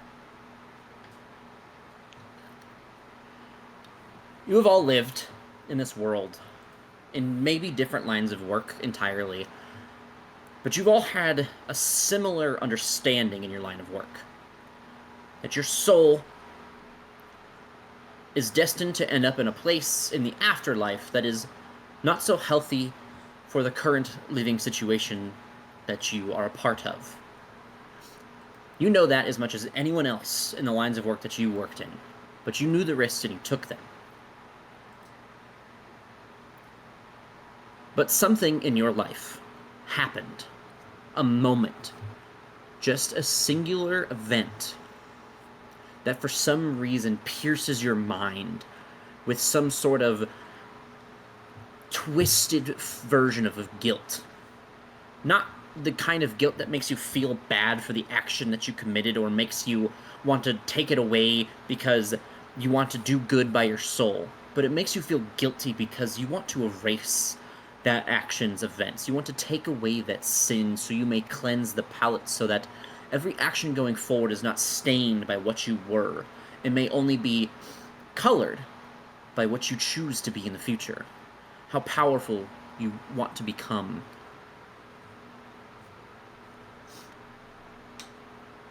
So you began to search, looking for a way to empower yourself and a way to rid yourself of this sin. You heard about the 9 hells when it arrived. You didn't care to do much more research on them. It wasn't important to you at the time. But the more you learned, the more you realized that there was a loss inside of you, something missing. And now there's a hollowness that exists within you constantly. And every time you think about it, you feel it. Whether that's anger, jealousy, whether that's pride, whether it's a remnant of your past or a remnant of your future that you wish to move forward unto. Something attaches you to this hollowness, and it enrages you. Because all you want to do is move forward. Put the past behind you, because the past matters not to the powerful. It matters not to an oppressor. It matters not to a high priest. It matters not to a man of the forge or a hunter of flesh. It matters not to a man who wished to see the world bleed except for the ones he holds above him. All that matters is rising to the occasion that you want to make happen. Making the world your victim. Not to see it end, for you know that with enough chaos that there's nothing to rule. There is no box to stand on or neck to place a boot upon. So you began to search for some sort of false ally or scheming, hollowed person in your path that could help elevate you. And you found someone who reached out to you, who told you about yourselves, who spoke of the time that you nearly took the life of your brother in a fit of jealousy, who spoke of the forge that you ripped from its foundations because of your rage, of a life that you took and knowledge that you lost because of it, of your hubris and greed causing you to fall from a once mighty position to now a lowly beggar, and from a man, a creature, who regrets what he did in the honor of what he now follows.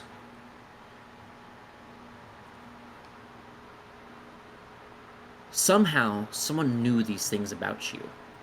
And while you know there's a couple people in the world that know these things, whether they've talked about it, or they're still living through that situation, or they were a part of it, none of them would openly speak on it, would send you a letter offering you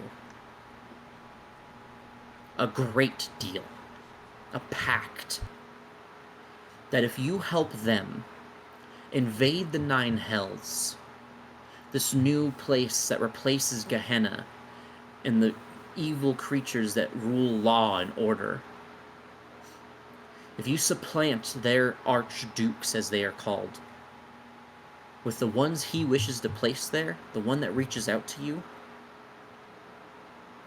that he'll grant you two things. A filling of that void that you feel, whatever is missing inside of you. Erasure of your past, your sin that hollows you, weighs you down. And something even mightier. A wish.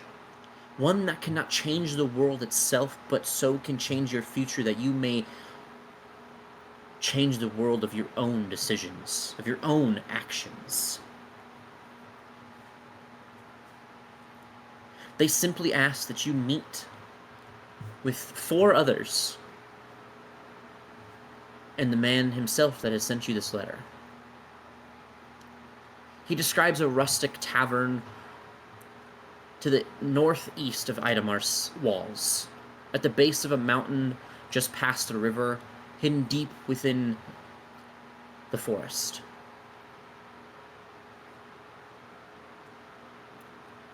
And for those months that you were searching about the Nine Hells and looking for allies, you finally venture there, with a path forward. And you find yourself at not the finest tavern you've been at. Some of you have been at mighty taverns, taverns that rival the great halls themselves of Valhalla, from the tales you've heard in books, from the halls of the gods that sip ambrosia and live life to the greatest potentials. But this one will do. The tabletops are grimy, and the chairs are spare breath away from collapsing. And you spied at least a single rat scampering across the floor. But the drink is cheap, and all the patrons here mind their own business. They don't look your way, sniff the air that you disturb around them. Their ears don't perk up at conversation or voices. which is exactly what you need.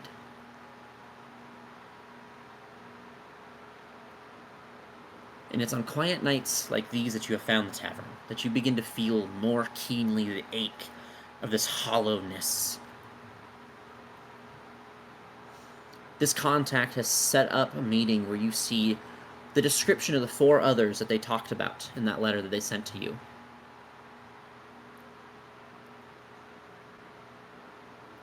You found allies after these months of searching.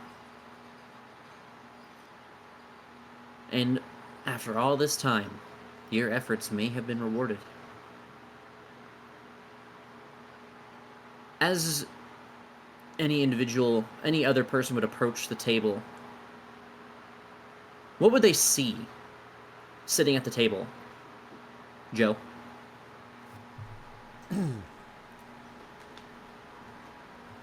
I reckon they'd see a poor old soul, just deep in his drink, staring somberly down at his hands.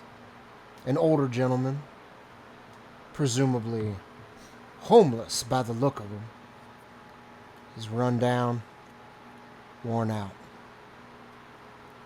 But if you look close enough, there is a glint in his eye, boy. A glint that says there is still hope for salvation amongst himself and his soul. But only if the conditions are right.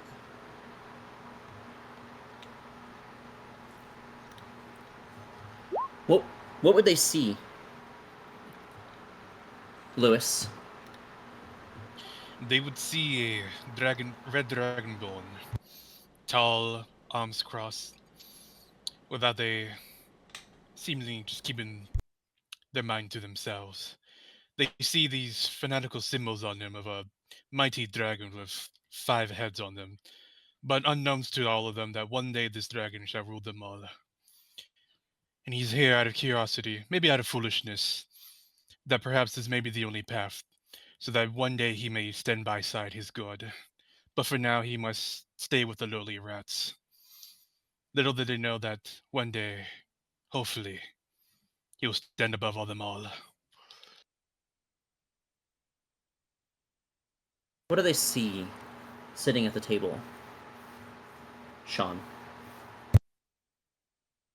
They would see something they likely have not seen often. A metallic being sitting perfectly straight with absolute precisional posture. A lot of the plating or integrated armor of his body looks like it has been twisted or roughly cut off with some sort of flame and doused in acid, lacking any facial features that may make them comfortable.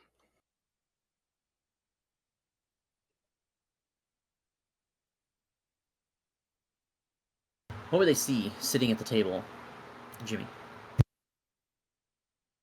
They would see a large individual, probably at least almost 7 feet tall, if not larger, long beard, and across his arms and face, burned scars stretch and gnarled them. Old, withered, but part of him. A face that looks like has worked hard for most of its life and lived a harder life past that.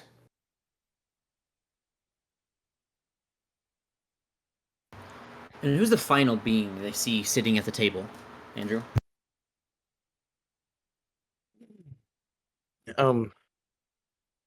You'd see tall to some people individual who gives off that kind of rich kid vibe, but not entirely. There's more to the story. He's got ornate sword, ornate daggers at his side.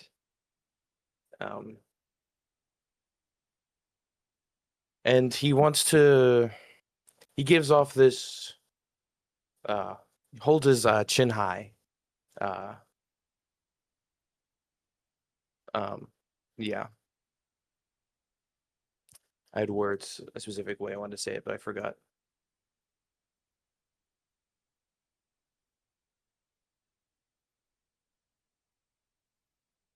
Is that it then? Hold on. He looks as if he thinks you're he thinks he's better than you, or he just wants you to believe that.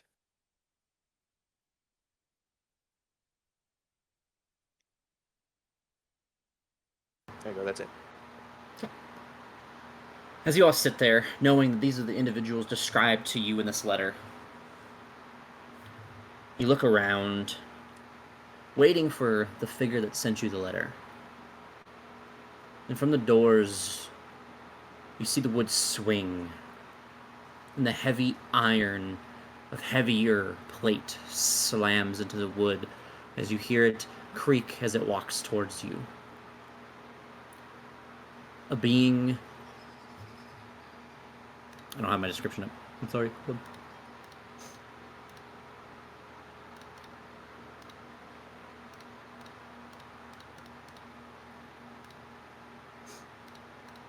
There we go. You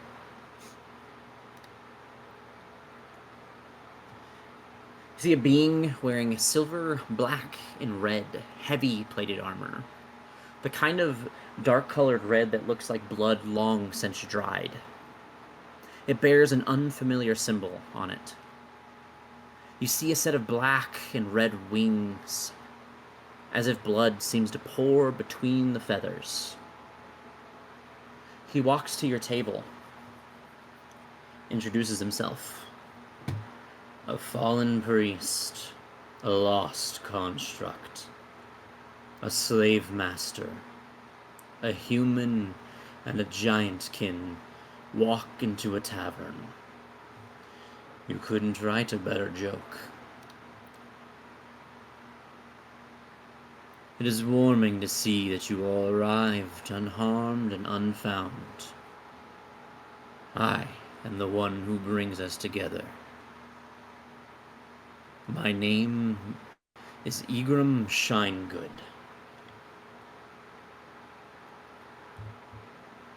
Do not mistake my surname for a kindness or a weakness. I am from a lineage that no longer hosts me, and I only choose to bear the name so that when I achieve my goal, they all feel the deep anger from allowing me to live. Many call it my spiteful nature. Now, you should all get to know each other. We'll be sharing tents for a very long time. I'll go gather us some drinks. As he takes steps towards the bar, you see everyone's parts, people shift away. Some seem to either fear or respect this individual as he walks between them towards the bar. The only one that locks eyes or speaks with him is the barkeep himself. And you see the rest of the patrons begin to empty the bar, the tavern. They depart. It becomes eerily quiet and lonely in here. And now you may all introduce yourselves to each other. Well now. He's something else, isn't he? I suppose. A man confident in himself, but obviously knowing of much. Hard to trust, but what else can we do?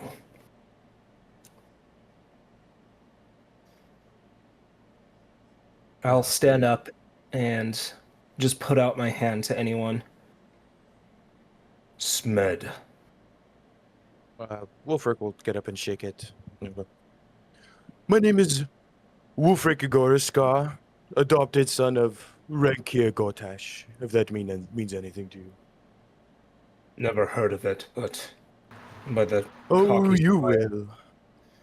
By your cocky smile, I can tell you're at least impressed with them. I hope it holds up. Make a history check as he speaks on that name. My history is not good. That's fine. 10. You don't know much. You recognize the name. Not in deep context or anything. But because of the nature of the work that you've done before, you understand the White Tiger Syndicate in Pilshire. You know how strong they are and how important they are. And you know some of the more important people that have shook hands with them. And the man he describes is one of those people. So tell me, what is the son of a White Tiger Syndicate doing in a shitty bar like this? Proving myself. Well, it seems like you've proven yourself the wrong way. Ljos. And then I'll reach out my hand. I'll say, my name's Geldrin. Geldrin Brimstone.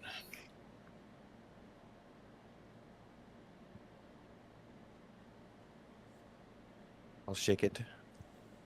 Nod. Unless anybody else reaches in. Shake his hand as well. And seeing that you're wearing such heavy armor, I'll kind of squeeze your hand as hard as I can. Just as a mutual respect. I'll squeeze it just as hard. Hmm. Strong hands. Smith? A time, yes. Still learning the craft. But one day, I can say so. There is an What? awful lot of testosterone there in that handshake I can see from here. Please forgive me if I don't reach in with my frail hands. But you may call me Father Rene Bordeaux. That name may ring a bell to some of you. I was once known widely through the lands here around Idemar.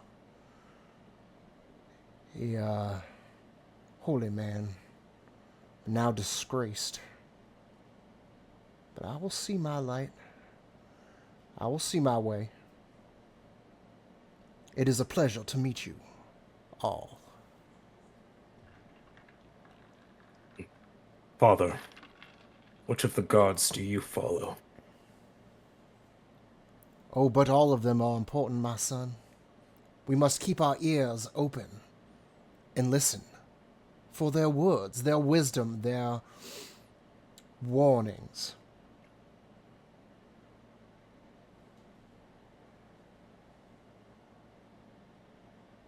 And the warnings of what? Oh, every which thing. You never know what lie in wait. These shadows get darker by the day, and even darker still by the night. It is best to be wary at all times.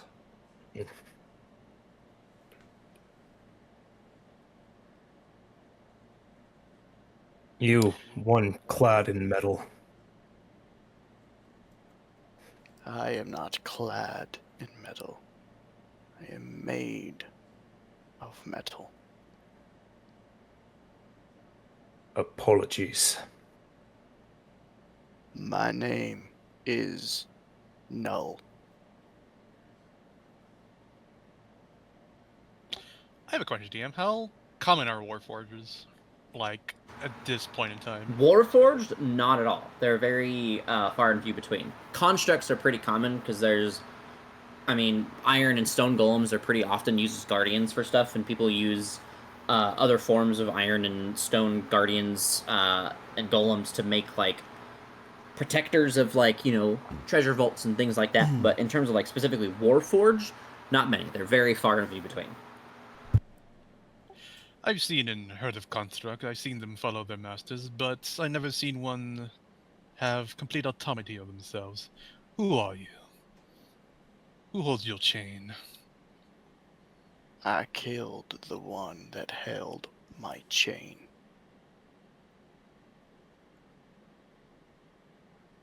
Well, now. Then it seems they had a poor grip then. Apparently so.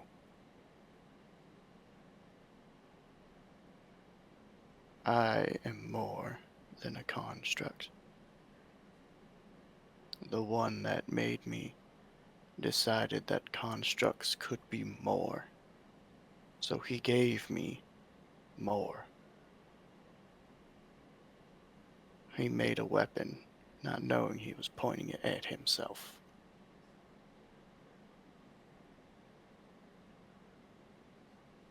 Most things forged end up that way if you're not careful. Dealing with life can be very much so. I hope he deserved it. He did. Unfortunately, he is the only man that I know of that knows how to make more of me.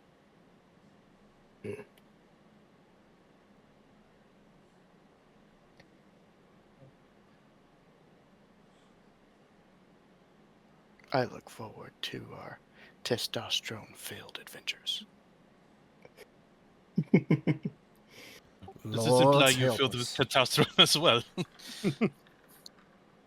He did not reach his hand forward, like he did not go in for a shake. He didn't move when speaking. Am I able to take a look at, just from looking at him, can I tell what type of metal was used to construct him? General And I'm not- metals. Right. Mainly because there's like no. There's special metals that live in Ljos, but I cannot say that a Warforged is made out of them because they have implications. So he's made out of like general metals. Do you need repair? Looks like you're missing some pieces. I'll actually lift an arm and look. I am. And I like to leave it that way. To remember what organics did to me. Put his arm back down.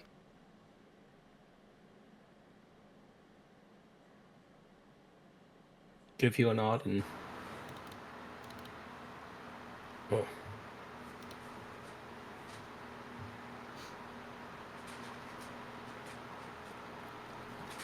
So, Father, you're from these parts? Indeed. I have been a resident of these lands for many a year. In fact, my entirety of my life I have spent giving my gifts to the people of this area and its surrounding areas. So yes, I'm quite familiar with this general area. Goddamn vocabulary. Sad to say I have not ventured too far outside of it, though. Whatever we have in store for us will be most likely new. I know not of these hells that they speak of. Nor do I. I was just simply told to find you all and come here.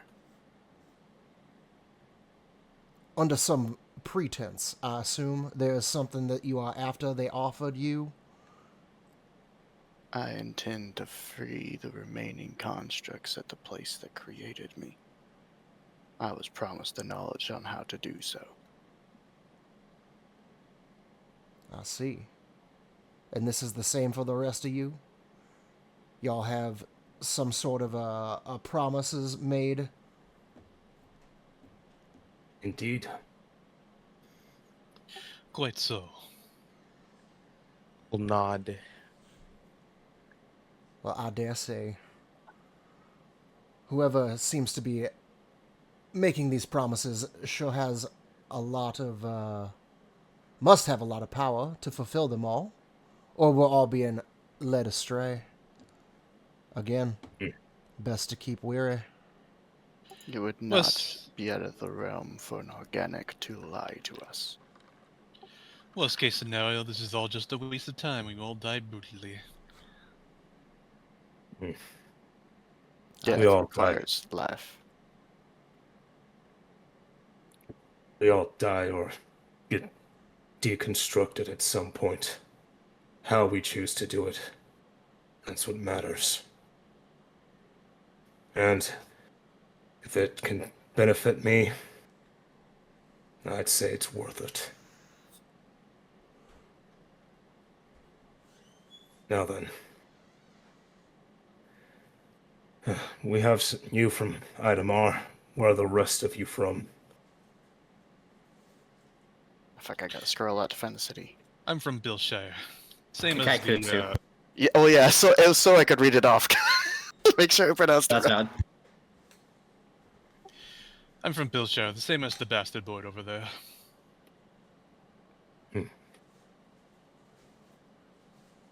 I hail originally from Glacia Zen. Is that how you properly say it? Glacia Zen? Glacia Zin. Glacia Zen, but I have spent the past many years as a prisoner in Gantarum.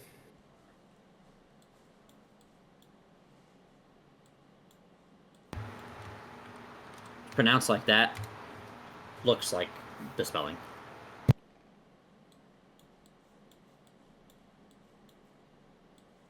I was constructed in a militant foundry called the Ashen Forge, not far from Kakaikusu.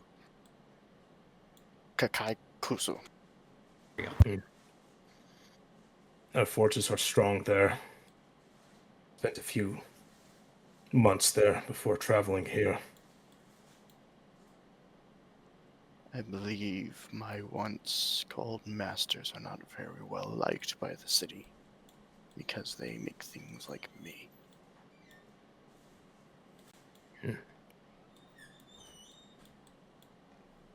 Well, we got 2 from the east and 2 from the west, and little old me from right on here.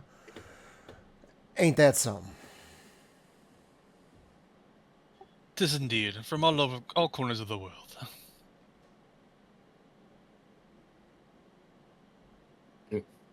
And interrupting your conversation, Egram walks up, sets a tray, and hands out a drink to each of you. Sets one down in front of another chair that he pulls up and sits in. He watches you, each as he takes a sip of his drink, sitting quietly, as if waiting for something.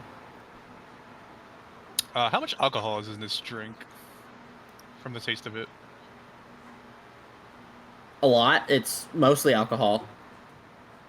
Okay. I want to, just for like flavor, I want to use a little bit of my dragon breath to like kind of like light it on fire and just kind of drink it like that. Okay. I assume he brought me nothing. He brought you alcohol. He How understands how about a mouth? Warforged work. Warforged are partially organic. I don't have a mouth.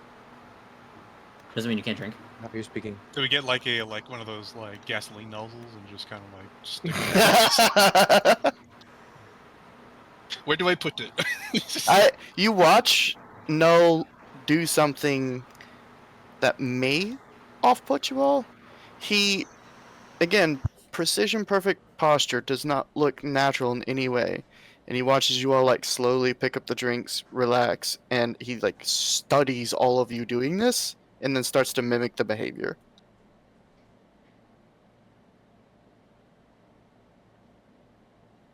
First drink. Yes. Tell me, Warforge, what does it taste like to you? I'm curious. Do you taste at all? Do I taste it all? That's like a DM or Forge ruling. Oh, I mean, yeah. I'm actually looking up right now because there is no.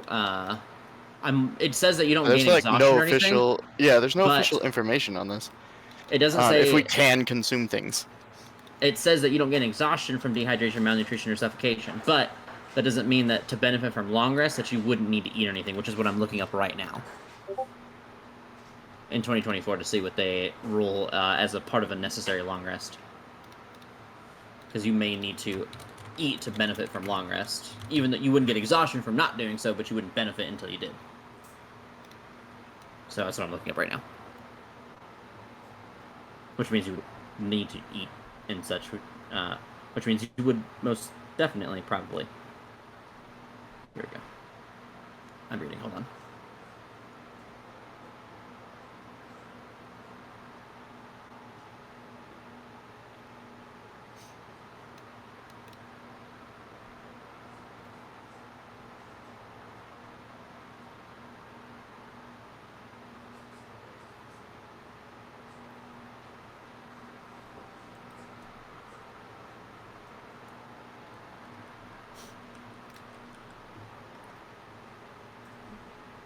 You indeed would need to eat.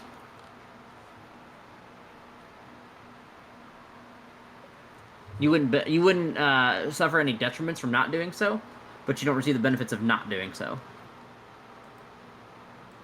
Which has an interesting implication. If we, need to take a long rest, but if someone needs to stay up, I can just like not reset my spells because I'll mostly be shooting motherfuckers anyways. So. Yeah. So I mean, it's one of those like weird in betweens. Like if you to benefit from a long rest, which is anything long rest related, we've talked about the exhaustion thing already. There's also the like other like ends on a long rest thing. You would not end any effects that end on a long rest if you do not long rest. So the obvious implications, but there's no benefit or there's no detriment to you not long resting because you can't gain exhaustion. That's the only detriment, downside to long resting, to not long resting outside of like fucking, health and shit. You also wouldn't recover your hit dice and things like that. Long rest abilities wouldn't come back. All the detriments of not long resting are still there. You just wouldn't get any exhaustion. Right. Which is really like the nasty part. So due to the mix of needing organic or having organic and inorganic, the organic materials would need sustenance to live. So you would have eaten and you would have at least had to eat before. Understand that. So he's part organic. Yes. Partially. It changes a lot of things. Now, that can just be like your insides. It doesn't say, you have to have like a human like skin. It could literally just be like your organs are all fucking that, whatever we want to work on that, because there's no like mechanic to that. So, you know what I mean? Right. Yeah, I mean, whatever part of him that's organic would be brain. Flavor, really. Yeah, pretty much. Okay. So he'll reach up and kind of push a button on the side of his neck. His face mask will open. And there is just a human, like, esophagus. There's not a mouth. So he just takes a drink and closes the mask again.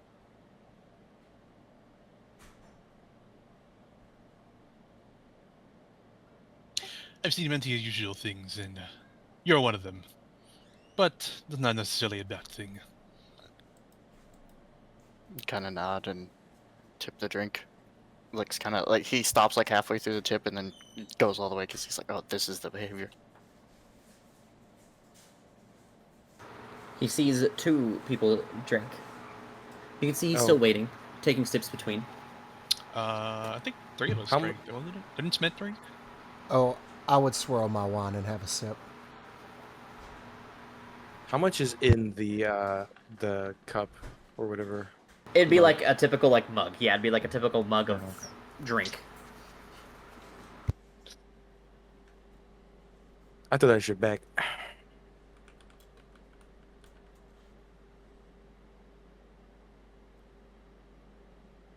He looks. You did you drink Smed? I didn't hear it. If you did, it's my bad. Yeah, I'll down mine in just one go. Does it taste dwarven in any way? Did you say dwarven? Yeah. Does it taste like a dwarven brew? Most ale in this world tastes dwarven. I'll just kind of grimace and push the cup away after finishing it. You are going to be very rare to find on here and not in the Giants realm any ale made by more stout creatures than the dwarves. They make the cheap stuff. They make the expensive stuff. It's very rare that anybody in between, outside of like a few handful of people, make ale. And the few in betweens are like local places that you find it at. Yeah. Still have the same reaction, just push it away. Hi. As you guys sip your drinks, He waits until you all drink, and then he looks at you. I see. You're more trusting than I had initially assumed. That is good. It means I don't have to fight to get you to understand the nature of your workings together.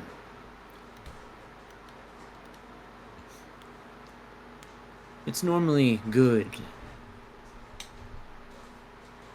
to not be very trusting of people in our lines of work.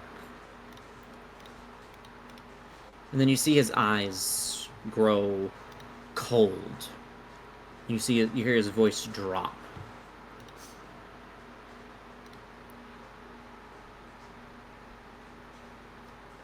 Today onward, it can no longer be the case where you do not trust those around you. For the places you will go will bear evils far greater than all of you have committed in totality. I will succeed. And in turn, so will you.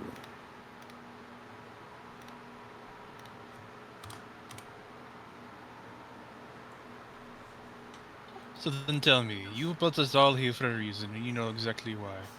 But we haven't heard why you wanted us to bring us together in the first place. So then tell me, what is it that you want? New, I suppose, patron. You're so quick to the punch, Dragonborn. In my line of work, it suits everyone to just get straight to the point. Ah, but where is the play in that? In my success on this far-gone mission that I send you unto, there is no failure. There is no refusal. If you choose to walk away from this table, it will be in a body bag. You will succeed where I send you, or you will die trying. And don't worry, I don't deliver swift death. I'm versed in screams in agony.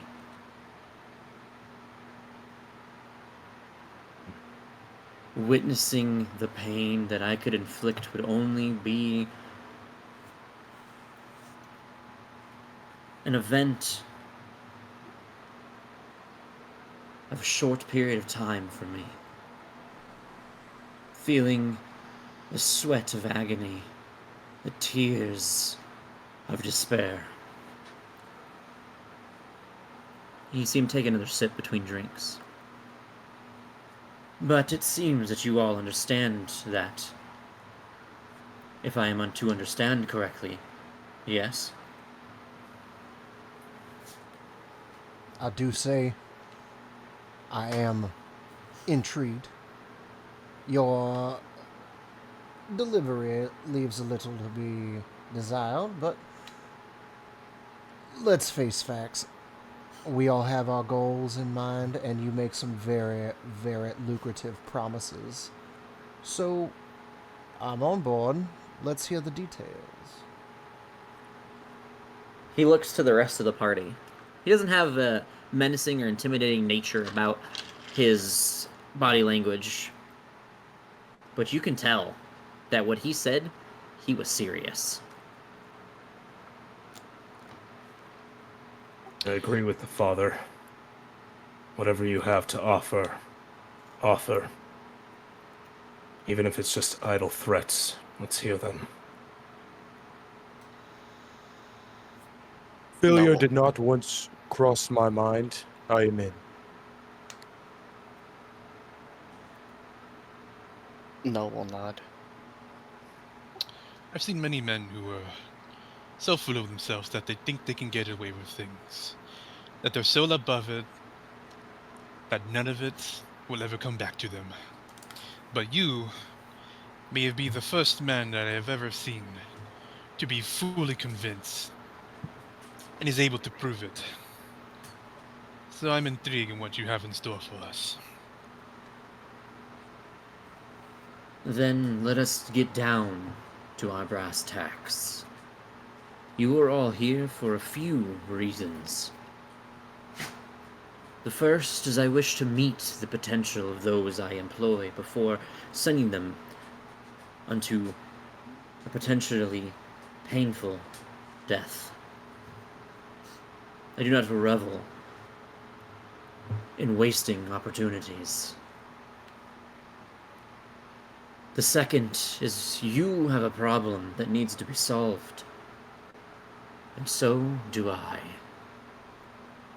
And the final, you have a wish that you want or need granted. And you see him twist his cup, his mug, as he holds it in the palm of his hand in the air. As do I. He sets it down and he kind of leans into the table. So tell me, where is it that you all want me to begin?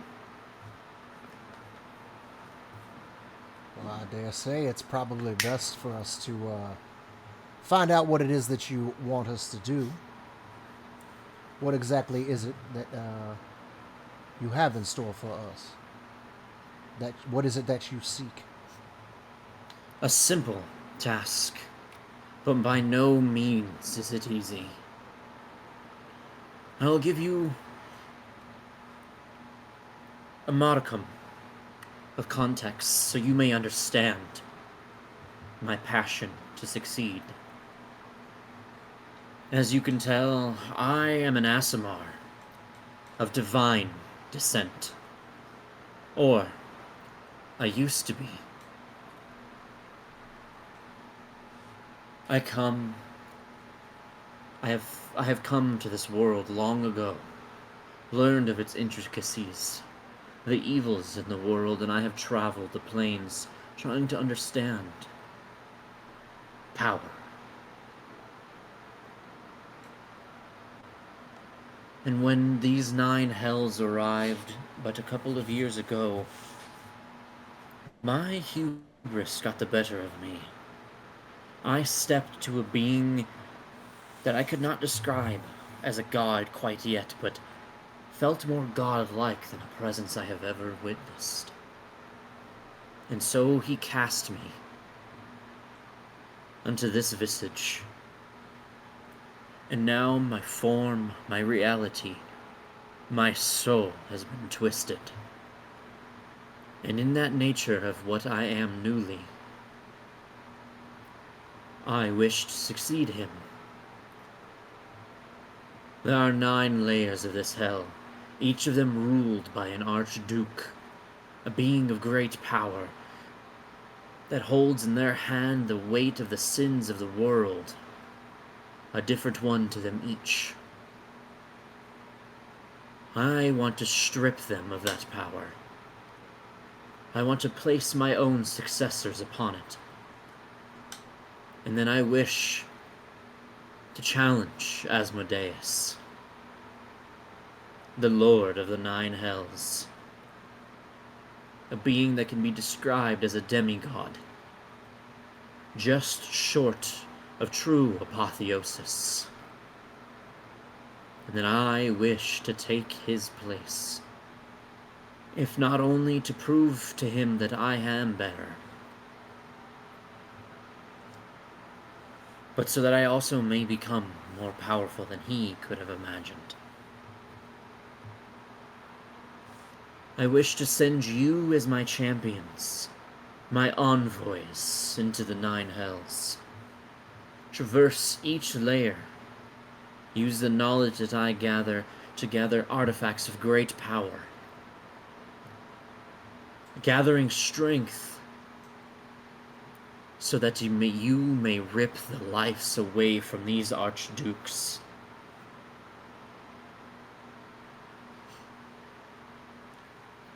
And in return, not only will you find your sins archived in the layers, able to strip away the past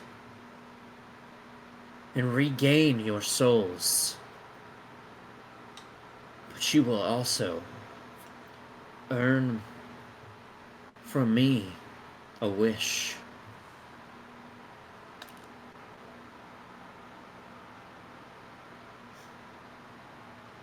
One that fulfills your desires, no matter how individual they are.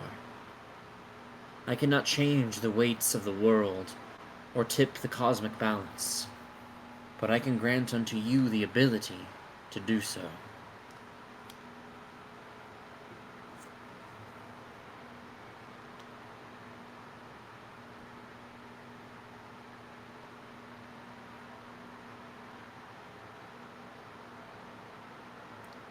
This wish, can it be given to someone else once it's achieved? You are the one making the wish. If you make it in the stead of another, then so be it.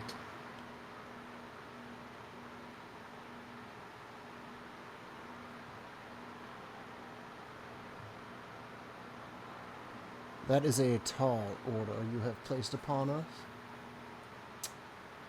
But... Indeed. And I know I speak only for myself. I do not know how the rest of y'all feel about this, but I completely relate to you. An insatiable thirst and hunger for that power, that control. I see a lot of myself in you, or a lot of you in myself, depending on how you look at it. If you are willing to share in this great power that you seek, then yes, you can count on me.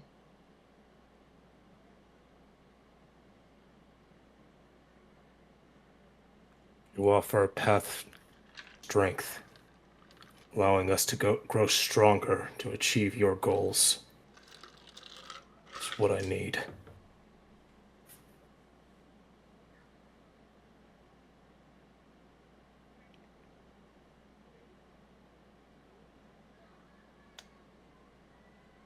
The last two? I agree. No, awkwardly nods again. I'm trying to figure out how I want to word this. Oh, 3, sorry, I forgot about you. It's okay, I forget about me too sometimes.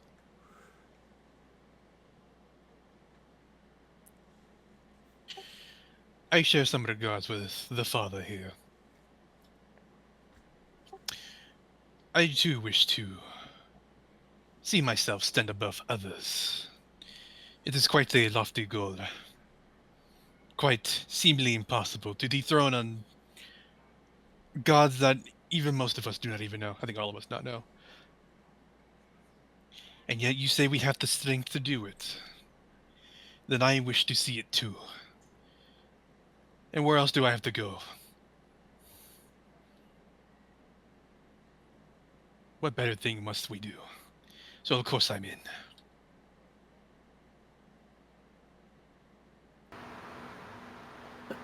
Then so it will be. Before I give unto you the ability to move forward, I wish to test your skills, your ability to learn and grow. Give you a chance to empower yourselves before I send you to such a dangerous and malevolent plane.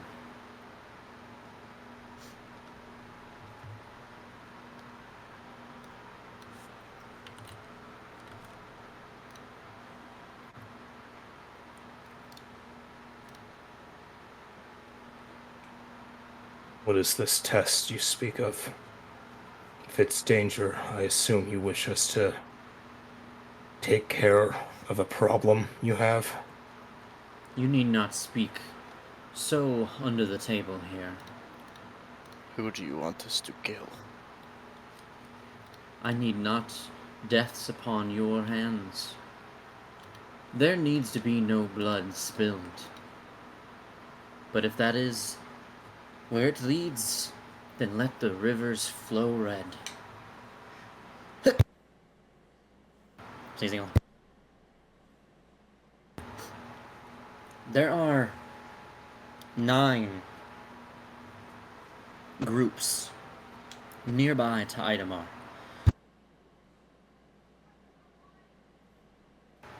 They have separated from the will of the archdukes, once served under them greatly. They wish to see these new champions in action.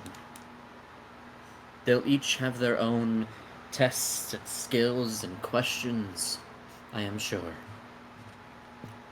You are to simply win their favor, or wrench it from them.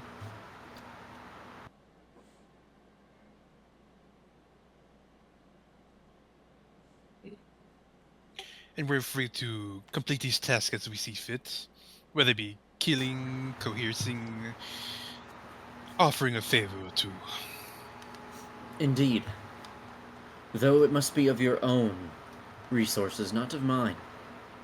I need to understand your capabilities. And secondarily, there must be at least one survivor in each group. Preferably a higher member remaining. So that they may do what they do best. Grow.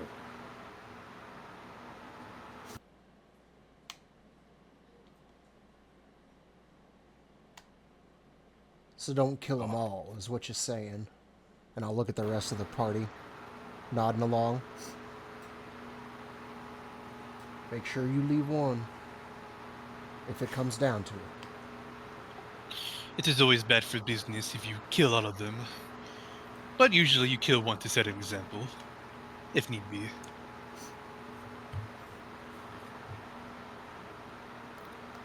Well then. I believe this will be a nice little exercise to bring us all a little closer together and learn what we're all capable of and what our potential may lie. Agreed. Where do we begin? With the DM forgetting to open something and forgetting where he put it.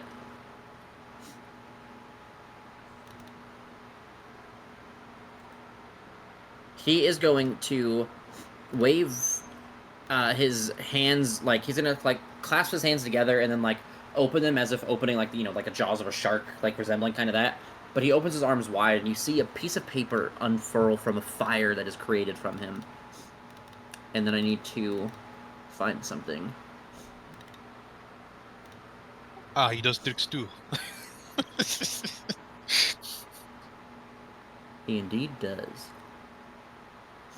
So he's an asshole. He's like, he has wings, right? And then like there's like blood Indeed. looking, that looks like it's dripping from his wings. It doesn't look like blood dripping from it, but there's red that runs from them, and it kind of looks as if blood had stained okay. the like underneath of his wings. Man, where the fuck do I put these books sometimes? You sort of got to have more organized. I need to move these actually, so I'm gonna do that and then when I think about it when I find them. So don't forget what the fuck they are. Okay. Give me one sec. Surely I'm intelligent. I found it. Okay, hold on. I should have had this open. That's my bad. I'm sorry. I was mostly prepared. Yeah. Why can't you be fully prepared? Fuck you. That's why. Just kidding. I'm sorry. You will be.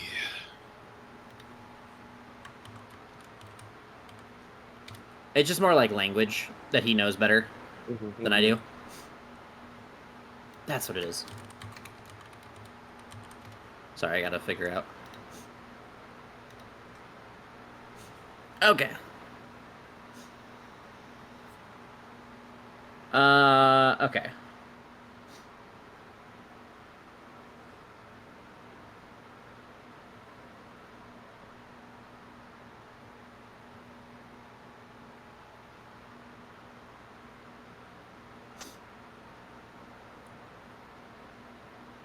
You see him open up this like almost scroll, and you see it begins etching like itself made from what looks like a mixture of like ash and blood into the paperwork as he begins to like lay it onto the table, and then you begin to see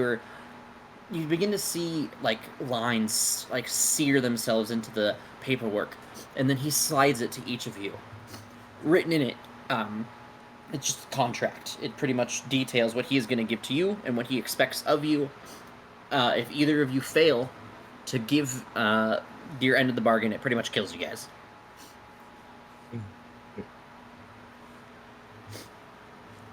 And then he hands you a pen and a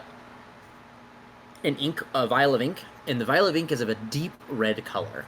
And he hands it to you one by one. And he says, "Sign your names. Let us make a pact certain. For once I ascend, you will be given what you have earned." Can I look this contract over for any trickeries or any glaring, anything suspicious? You can certainly make it in. This is going to be a general intelligence check. All right.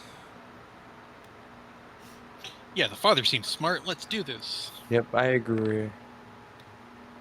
Maybe. Reading over it, you can't seem to find any details that are any sort of like hidden lettering or like words between the lines or anything like that. It seems to be pretty straightforward from what you can gather. Well, I'm no law expert, but I've seen a fair share of contracts in my time, and I do say I don't see anything here that's glaringly offensive or too terribly tricky with the wording, so sign away, I suppose. And I will take the vial of ink and the pen, and I will get a good dip in, and with a flourish, I will sign my name to the contract. And as you sign your name, you see that fire traces the letters. And as you hold the paper, you can tell it feels awfully like skin. Gross. Well, that's done. Who's next? And I will slide it to the center of the table. I'll reach over and grab it and sign it in Ignan. Smed. Or Runner.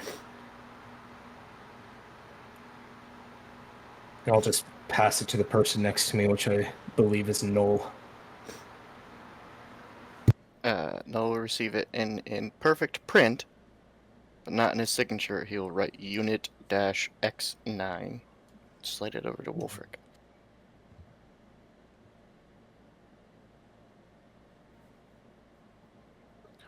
Ooh, this is my favorite part. Can I use my own ink? No, a part of the contract is to be written with what I've provided. Okay. Oh, the disappointment. Sorry, disappointment. I think this is the one time he might be disappointed. I brought the skin, I brought the ink. Sign his name. Wolfric Goriskar.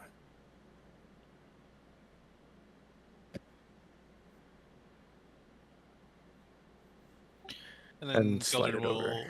Keldrin will write his name, Keldrin Brimstone. And then pass it back to the guy.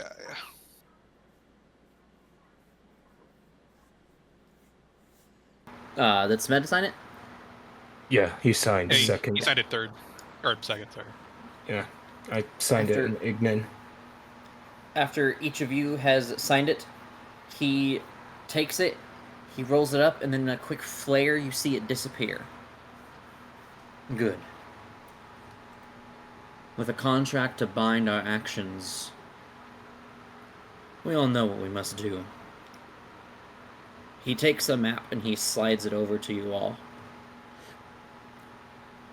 Good luck.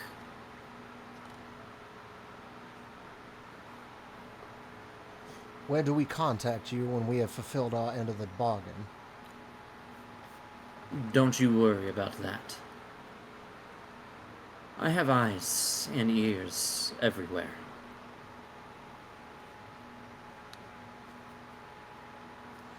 Well then.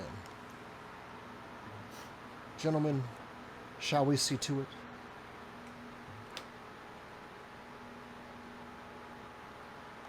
What else is there to do?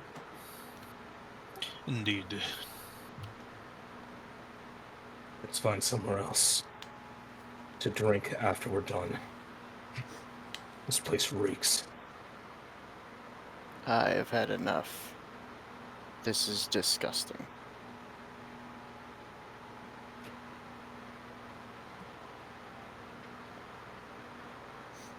Just like push the drink away from him.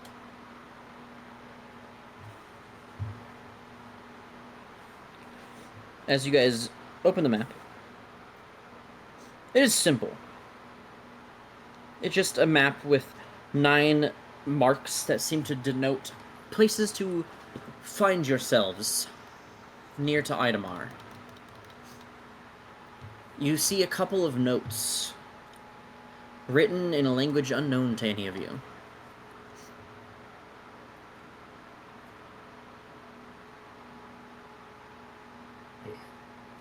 Do I recognize the map as a resident of Idemar and its surrounding areas? You don't necessarily know in detail, because you can tell it's a crude map, but you can get a pretty good general idea of what it's trying to explain based on landmarks and such. Well, I do believe I recognize some of these markings on this map. None of this language makes any sense to me. I've never seen anything like it before, but this marking over here kind of reminds me of, well, out that way, there's a very similar looking landscape marker. So, are they numbered? Or anything? They like are that? not. But as you look at the paper and you kind of like unfurl it to look at it in a wider view, as your hand passes over one of the words, you see it flare with a light red color and it changes. And as your fingers leave it, it dissipates back into its original language. Oh, well, now that's funny there. So then I will go and touch the words and see what I can read. You read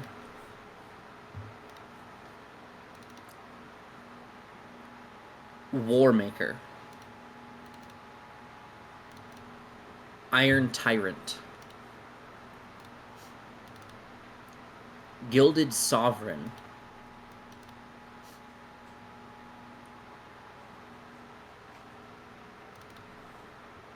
I forgot what it was, Profane Tormentor, Dark Prodigy, oh wait, Frozen Prince, then Dark Prodigy, sorry.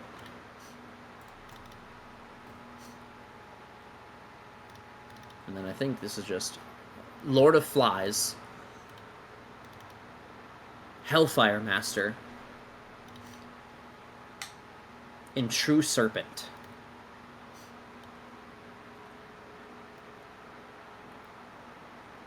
I will happily inform the rest of the party that I've discovered that when you touch this weird writing with your hand, it becomes readable, at least to me, and that all of these points are associated with some kind of alias of some kind.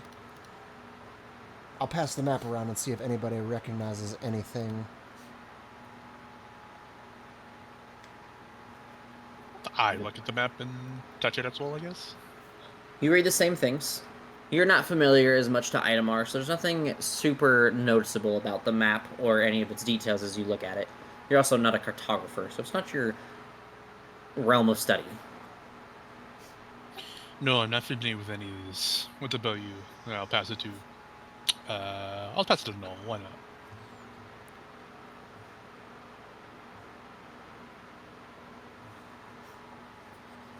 Touch it. know and pass it on.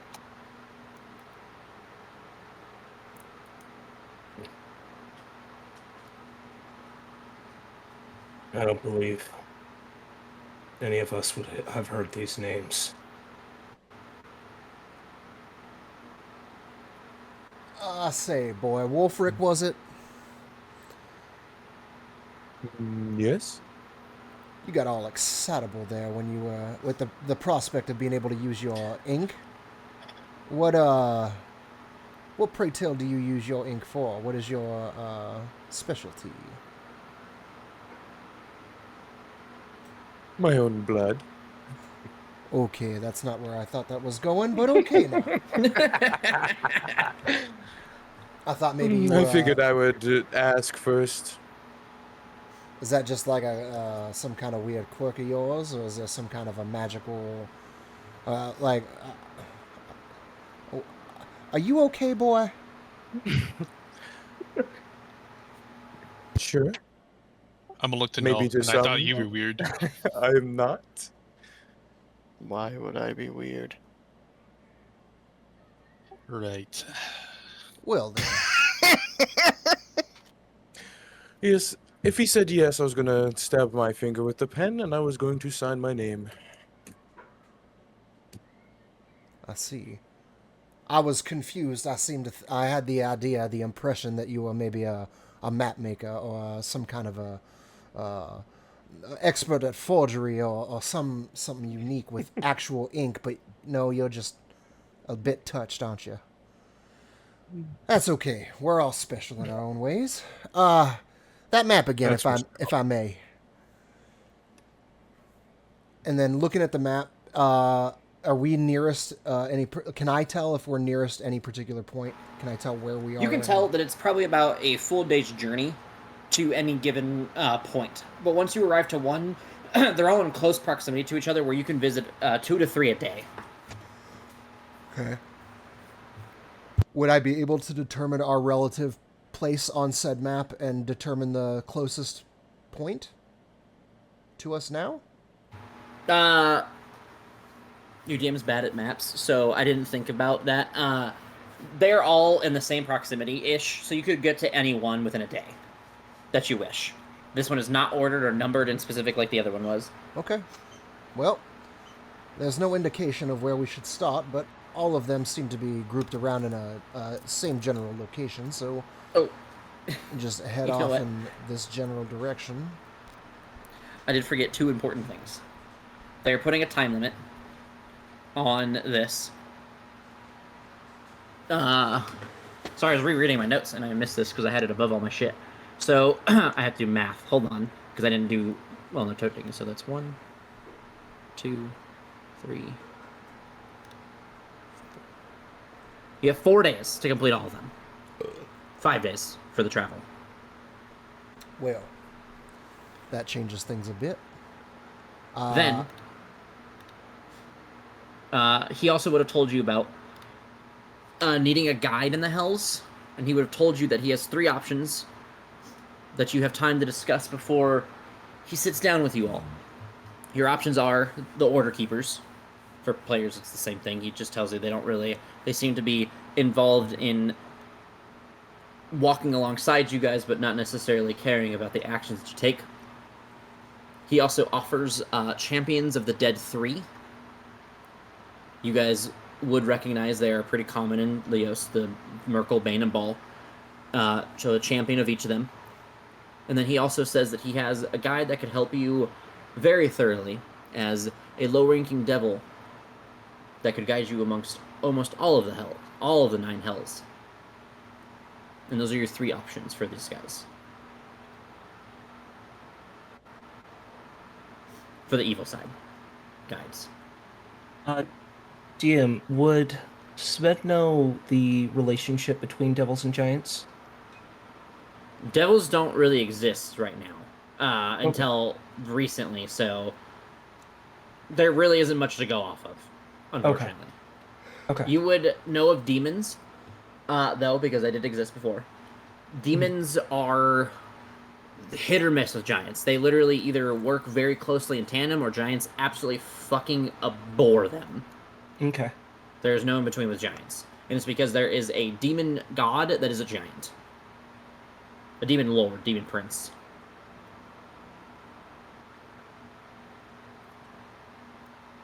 Well,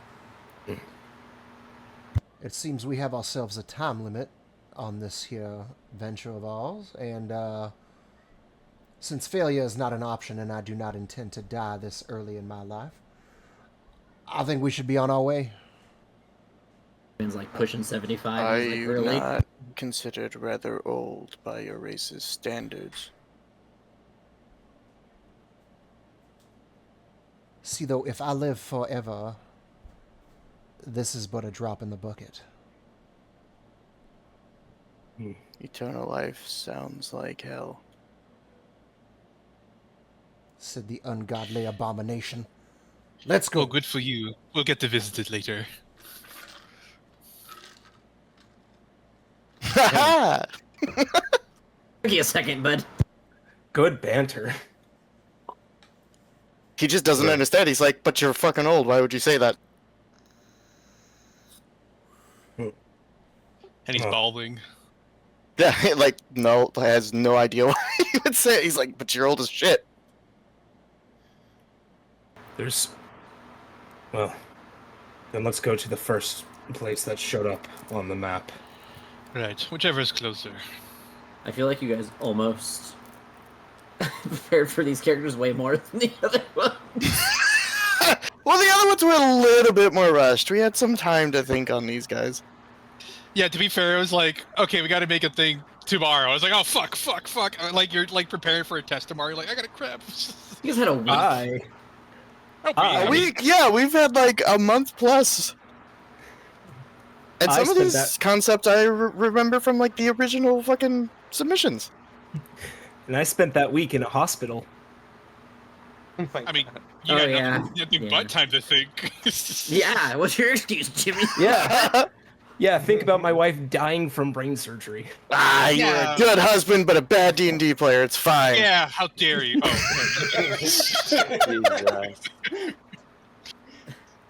How could you, Jimmy? How could you not use twice the brain power in honor of her lost brain particles?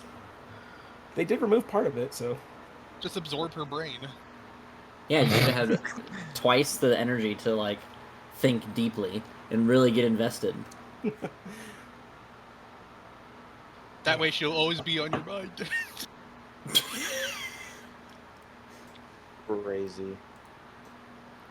Anyway, where are we going?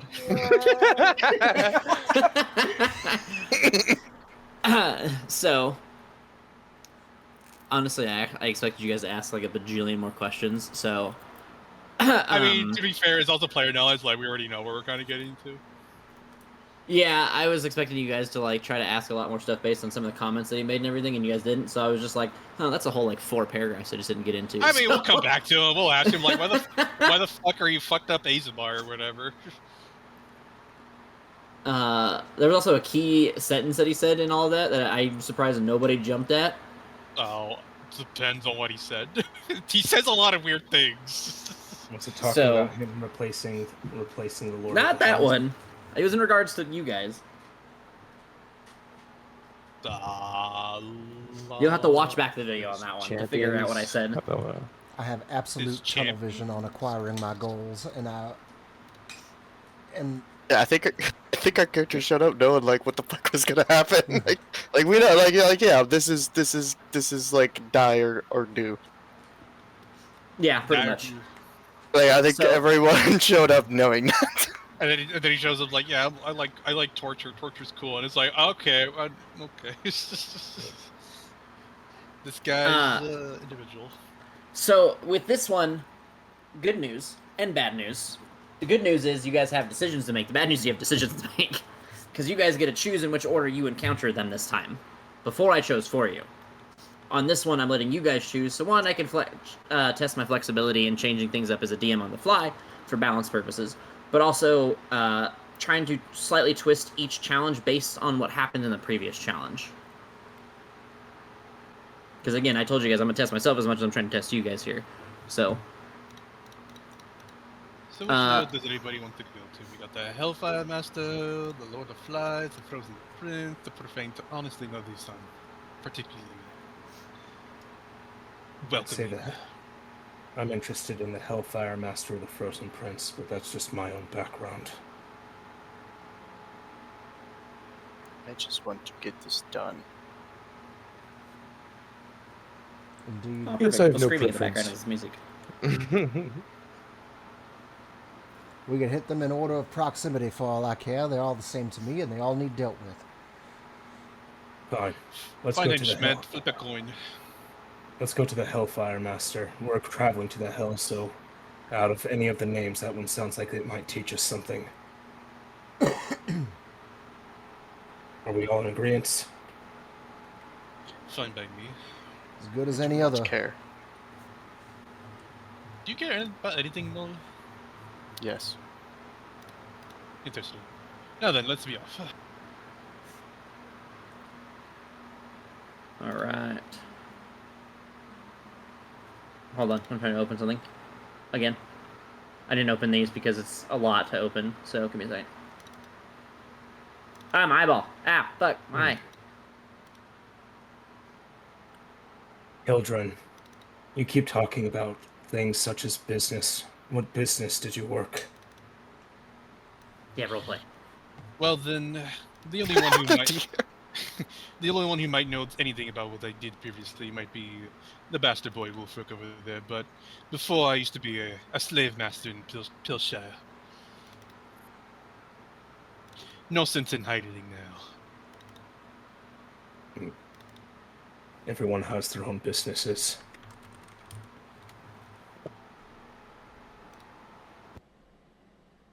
Slavery was never my particular interest, but It usually isn't most people's, especially when they're in chains. it was Who knows? Maybe when you were in Gongkong, you might have forged some of my chains. Mostly worked with weaponry, but did not get to do much of the forging myself. After I became a prisoner there, they had me run back and forth the materials and ore. I only recently began starting to forge once I built up trust with one of the dwarves there. Only a few years of training. But many of their materials was, as I was told by them, best in the world and sought after by most places. I could see their chains being used. Maybe even some of the materials being used in your own creation, Noel.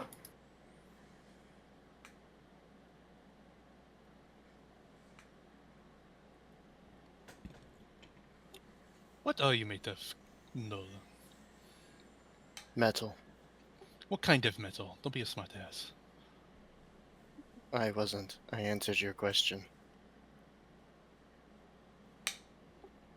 Specifically, what kind of metal are you made out of? Mostly iron and copper. You seem to have mostly steel components as your plating. Interior looks like iron with the wiring being a mixture of platinum and copper. Though, to get a better understanding, I'd have to take a closer look, but I don't wish to do so without your permission. Plus, I have no idea what complexities would be made for you. Most things that I have made are something pointy at the end. Platinum and copper are the most conductive for magic. I am the married child of science and magic. And yet usable. Yes. How simplistic, if I'm being honest. A man was able to create such a unique specimen such as yourself, and the best he could come up with was, give it a bowl. Give it a what? Give it a bowl. Oh, give it a Oh, bow. I am capable of limited magics as well. But See, now that's more interesting. a bow leans into my supposed leaner form. He didn't want to make a brute.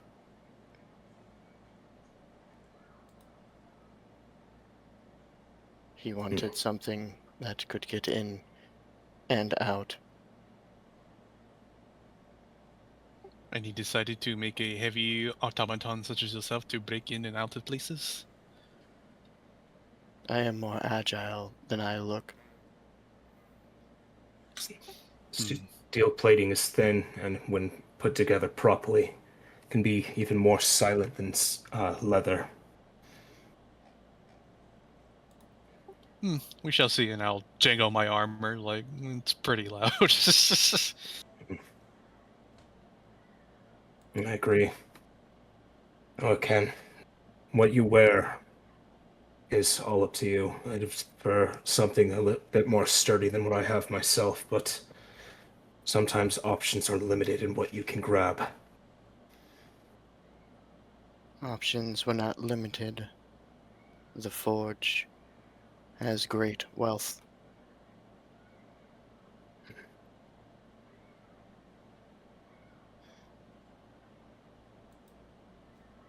What of yourself, Father? Are you planning on striking someone down with that dagger, or are you able to channel magic?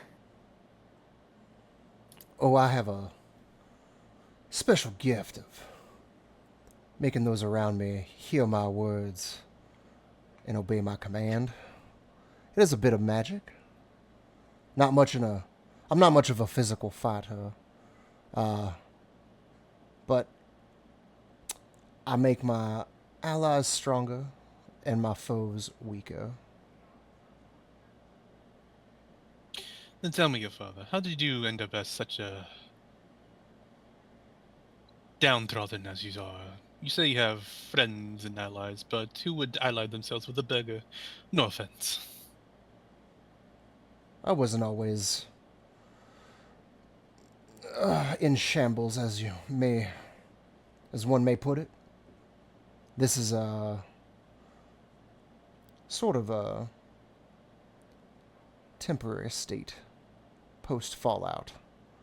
You see, I was widely known in these parts as a father, as a priest. But the truth be told,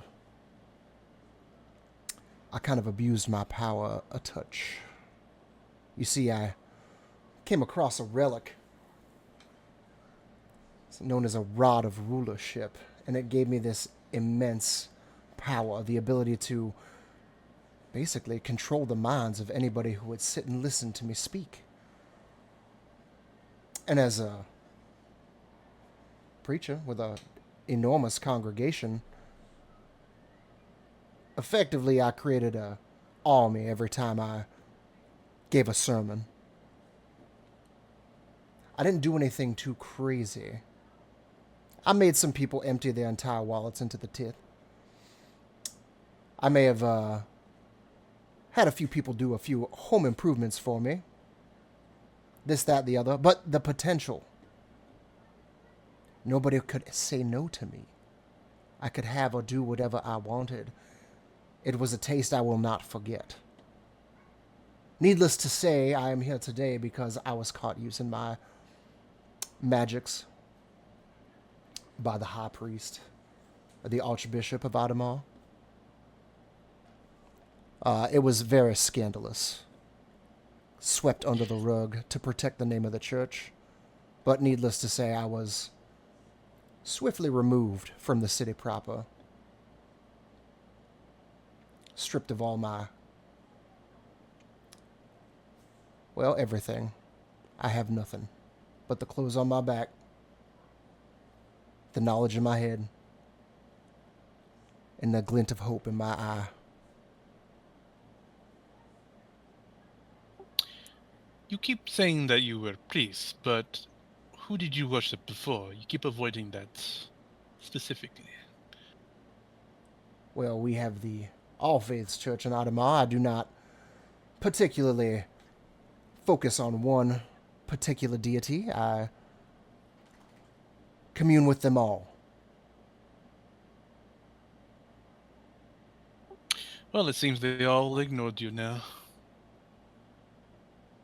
Perhaps. Or perhaps this is a trial. A test. To see if I am truly worthy of such power.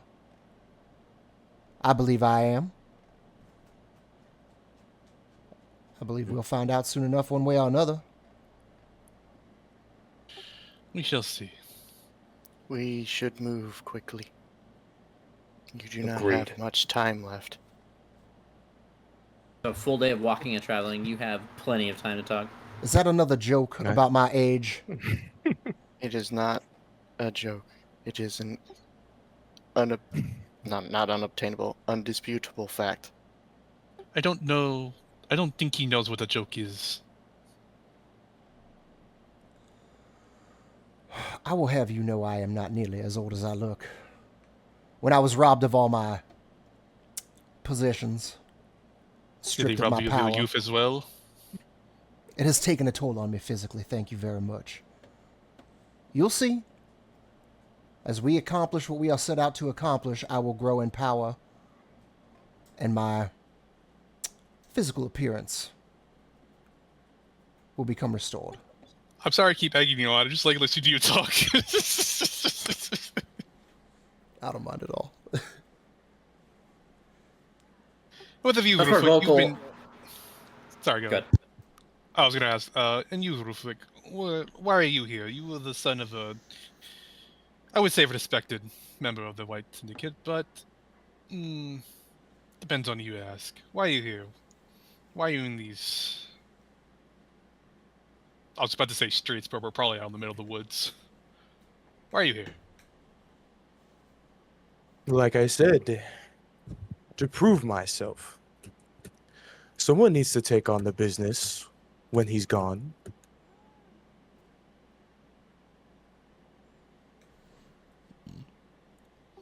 So Oh, then to what, be you going young to again. overthrow your father and then take his business for yourself? No.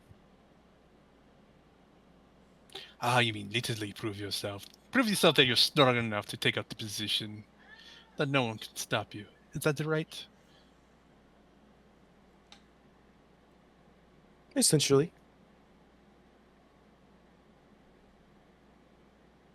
Okay, I can understand that part, but the part that I don't understand is why the fuck are you drawing your own blood to draw with it? It is fun, is it not? Then tell me, who do you follow? Yes, please My indulge us. master. I will pray for you. Don't bother, father. I don't think any of the gods want to hear the prayers for this one.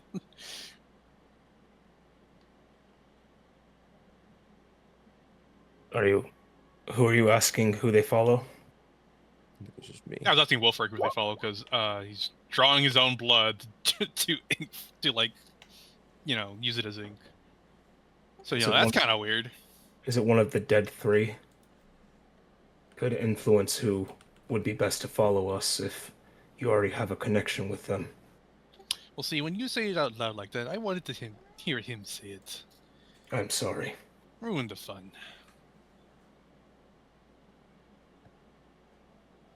But is it true, Rufik? Do you follow one of the dead three? I do not follow any deity. I follow my one and only master. Heresy. Heathens Money. among us.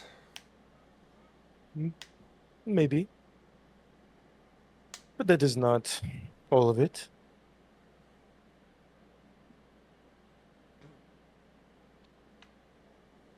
And who is your master? Who holds your chain? Well, it is not a chain. I simply choose to follow him. And who else would it be besides my own adopted father? He's the greatest man I know. hard You must not eye know a lot roll. of people then.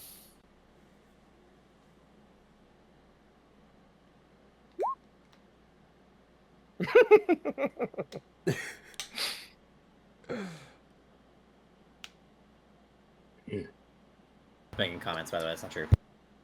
So No one can make a deal quite like him, make money quite like him, fight quite like him. He's simply the best.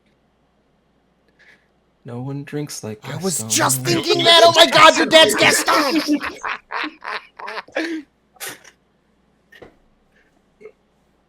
How many dozens of eggs does he eat though for breakfast? That's the true question. Understandable why he would follow such a strong force. Full dozen.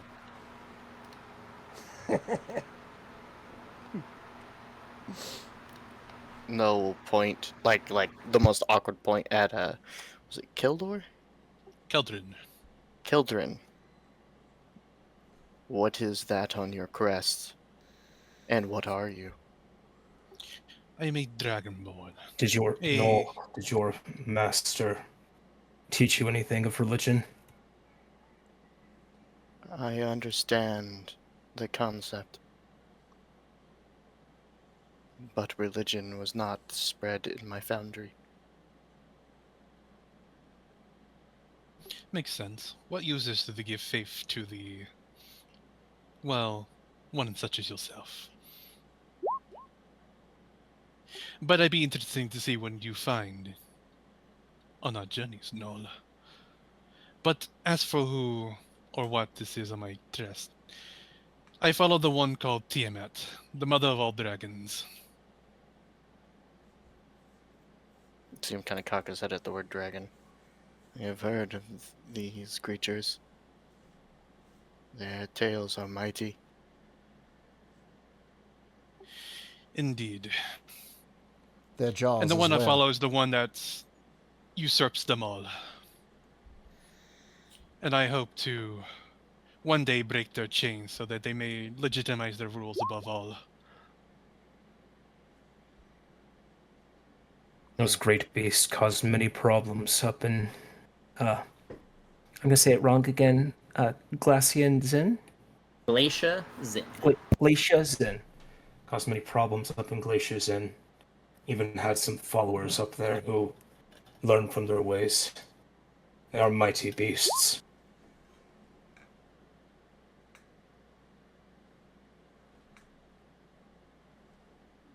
It is normal for organics to follow a being.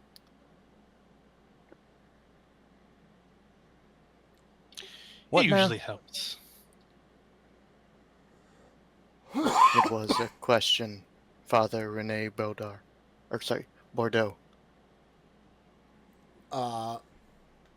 Could you ask it again? I'm sorry, I was distracted.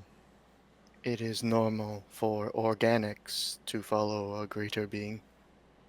Well, yeah, absolutely. This is the foundation of humanity. We all come from something greater than ourselves. We are put here on this place by the gods. And it is our job, our duty, to serve them, to listen to them, to heed their warnings, and carry out their deeds. Spread their words, lest you be confined to a... Well, I guess I want to say hellscape, but hell is new to us, so... Infernal prison. I don't know. Bad shit. Fiendish prison would be more accurate. Fiendish prison. Gorge. It sounds like slavery with extra steps. See, someone gets it.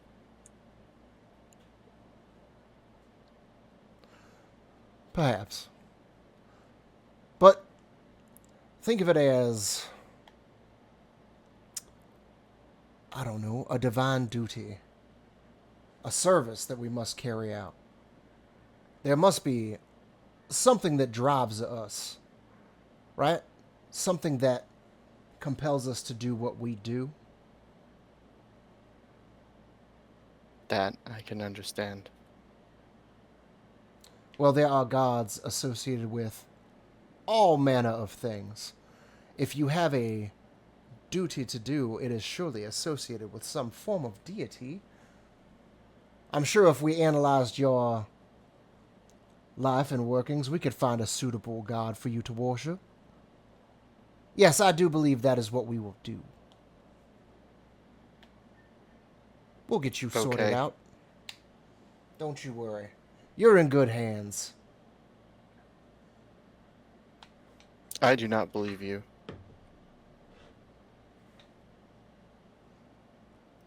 But my charisma's so high. But my charisma's in the fucking shitter. So socially, he's just the most awkward and brutally honest motherfucker.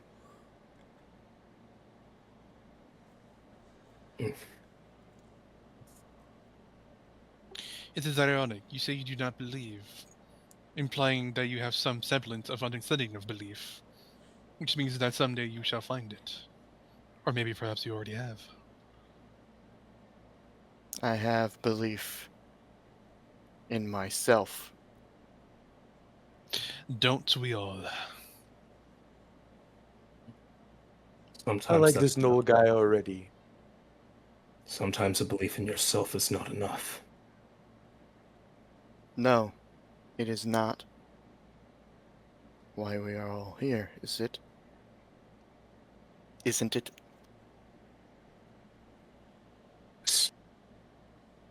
I was guided here eventually by the whims of Surtur. After he saved me, he told me where to go. And that's when I last heard from him. But he's the one who brought me to where I am and put me back together. He's the one I wish to prove myself for, so I can take back what I want. I intend to seize control of the Ashen Forge and use its resources to free my construct brothers and sisters and make more of myself to defend it.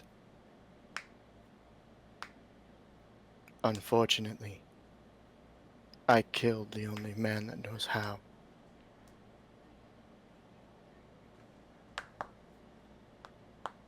I was promised the knowledge to do so.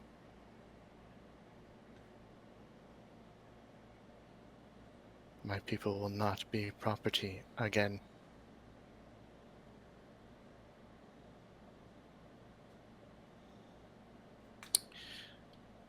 I told you that I was a slave master.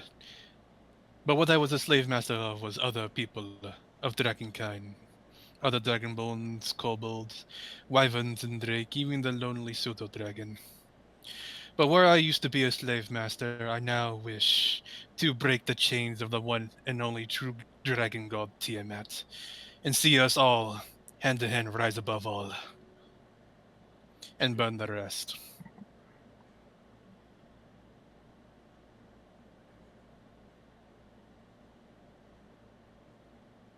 Where I was a prisoner, I was a quartermaster of a mercenary group, following the whims of a frost giant who came to this plane.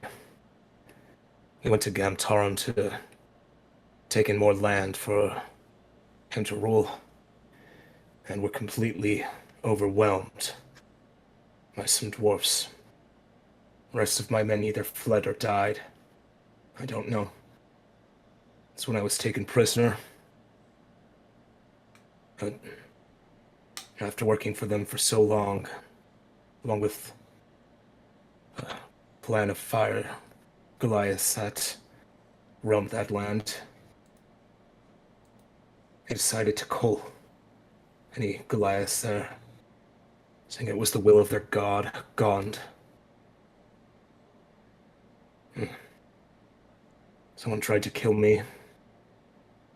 Surtur saved me afterwards. Left me with these scars, both healing and a reminder of his power. So I ended up here. And I hope that if I'm able to prove myself to him, he'll allow me the strength to go back to and wipe out those who sought my downfall for no reason.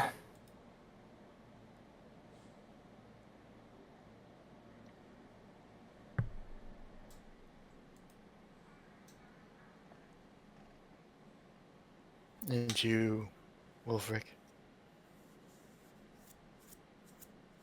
What of me? What is your ultimate goal?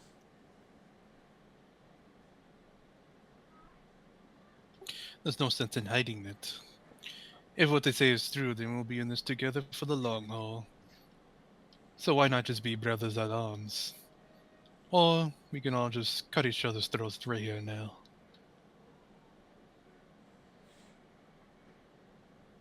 Well,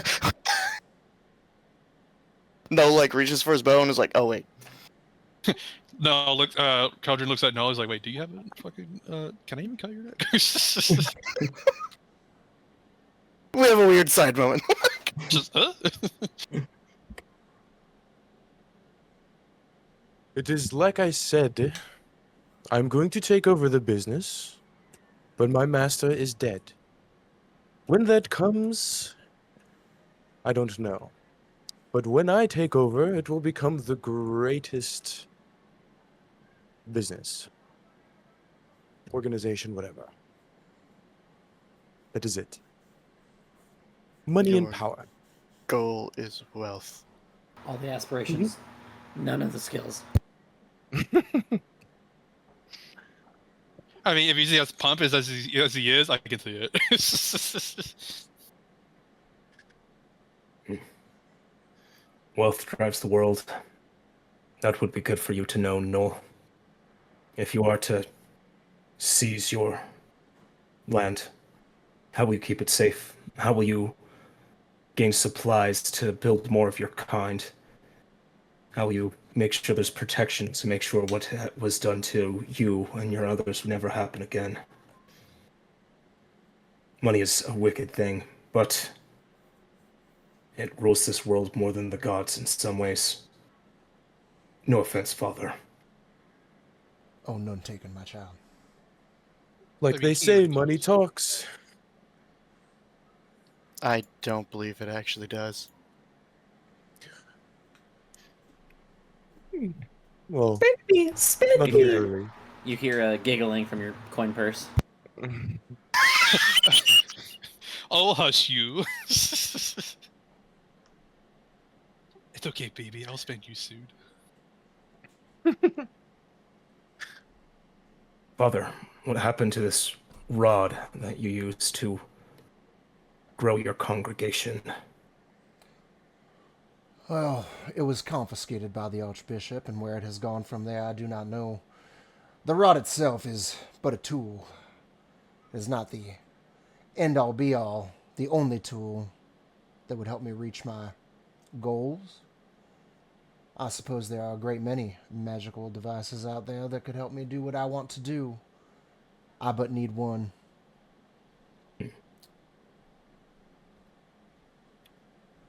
But once I have it, I will continue to climb the ladder of power. I believe word of my sermons will spread far and wide, and over time I will amass a great army of followers. In time, so large that I don't know that anybody could stop me from doing anything that I would like. The mainland, for sure, would fall under my control. Fear not, though. I don't want to give any of you pause. You have all been good to me so far, and if we are all still warm and fuzzy good compatriots by the time this is all over, I will make sure that you are all seen in the greatest of light, have high positions amongst my court. So it is the subjugation that brings you this relief. Oh, undoubtedly. And But you use religion to do this. oh, yes. I do not wish to have a god. Fair enough. I suppose the curtain has been drawn. It's all just a stepping stone. Another tool, like the rod was. It puts me in a position where I need to be in order to do the things that I need to do.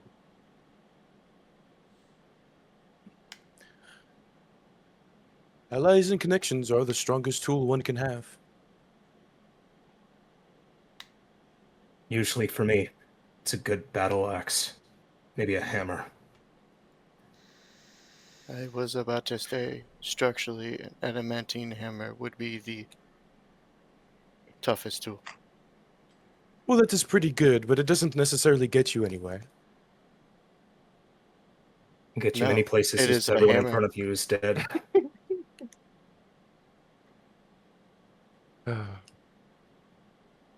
Buckle in, boys. Whole campaign.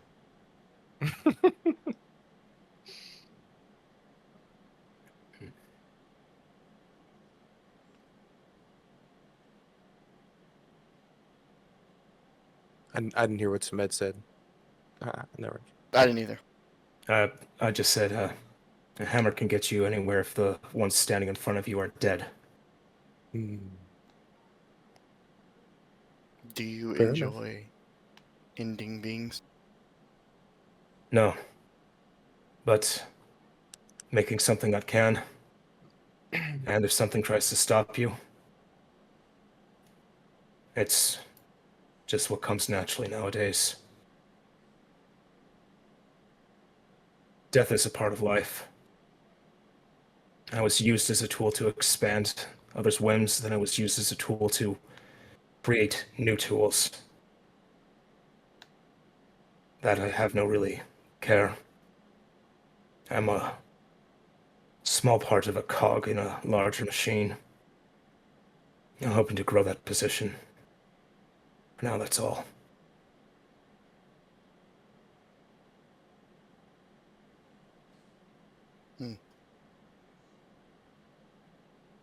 What of the rest of you? Do you enjoy ending beings? Only when they incur my wrath and truly deserve it. I do what I must.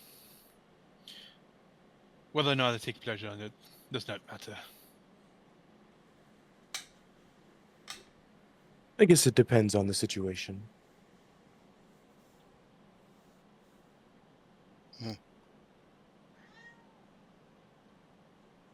I must admit, I I do look not forward. kill to kill. I will say that much. I see. I do look forward to reclaiming my power, taking that blasphemous archbishop and watching him burn in a pyre. But that is for another day. Who is this archbishop? What is his name? Royce Diametes. Perhaps you've heard of him. He is the leader here of Idemar. Not just of the church, but of the entire Holy Kingdom.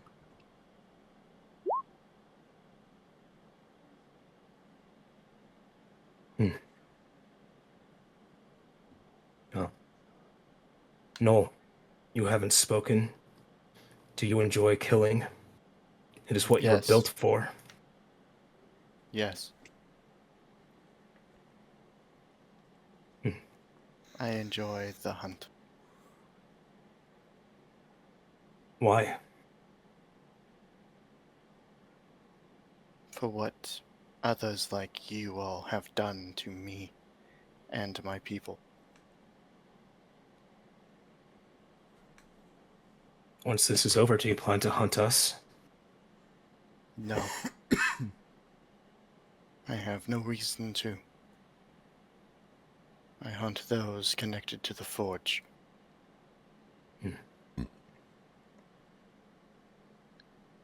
Good.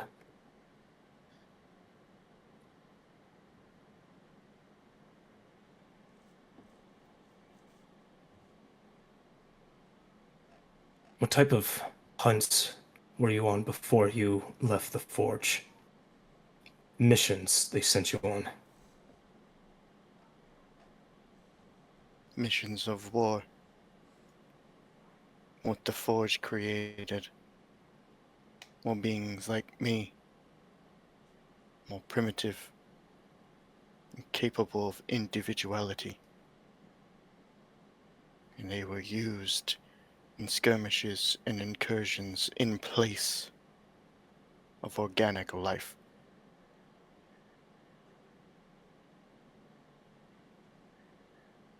They could be bought. And so we were sold to die.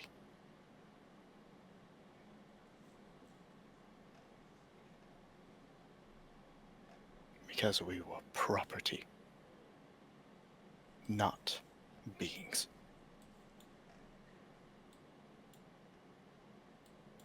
But they were wrong. And I intend to remind them.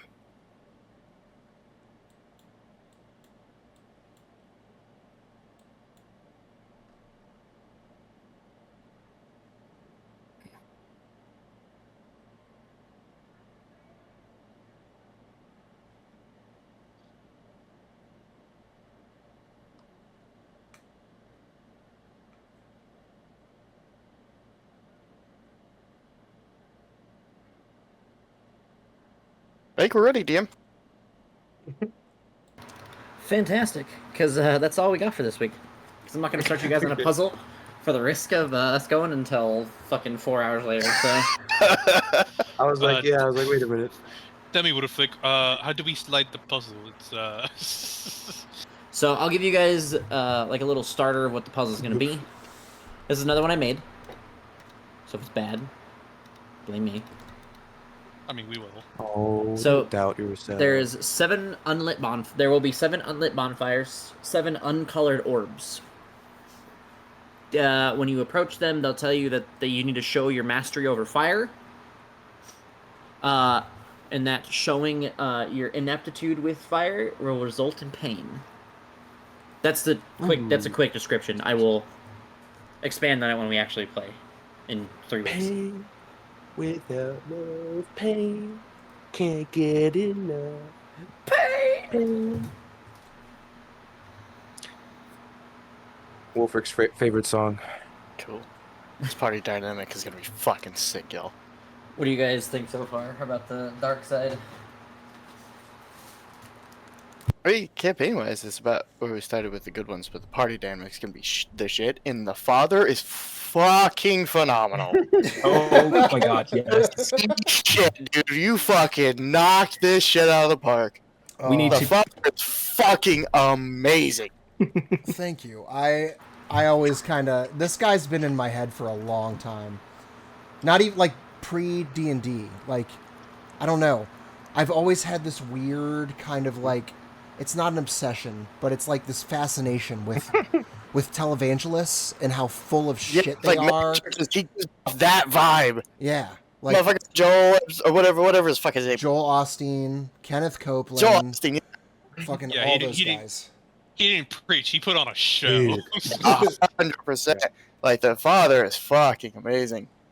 I feel like he's quiet normally with Sigmund because he's saving all of his energy for this guy. Yeah, the father's great. All the characters are great. The party dynamics would be fucking phenomenal. I like how the good guys, the much more like connected to the main story of the world itself, is like, you guys are kind of just like, we're here awkwardly. The evil guys immediately are interacting very well. I don't want to overstep my boundaries. Yeah, fucking, here's my fucking master evil plan, bro. Like, it's like, yeah, I want to free all the robot slaves in order to take over the factories, and then like, I want to be the head bishop. fucking, yeah, this party dynamic should be so. I really like Wolfric too, because he just, Really? God, like, I hate him. Dude, my cheek muscles are hurting from like smiling. I imagine he's just always like got that smile on him, and I started doing that, dude. Yeah, Yeah. I can't wait until level 3 with him. I'm gonna be 100% honest. Mm-hmm. Oh yeah, you're playing Hanged Man, aren't you? Yeah, exactly. That's kind of obviously, God, I've wanted to play that subclass, but it's so hard to justify in like a good campaign. Andrew, you I think you can. look I at, think you can make it. you could Work easily make it based work on, if you worked.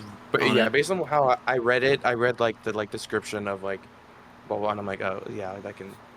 It's like It could easily be either one as long as you put the effort into it. You need to look at some of the source books, Andrew, that I have posted in the drive because some of them are specifically from Ariadne's, who makes the Muriel's Deck of Many Fates stuff with the Hangman, and he has a few that like work really well in tandem with that subclass. Few what? Feats? Yeah, I don't remember which books they're in, so I okay. couldn't tell you a specific book. You just have to look at all of them that are like.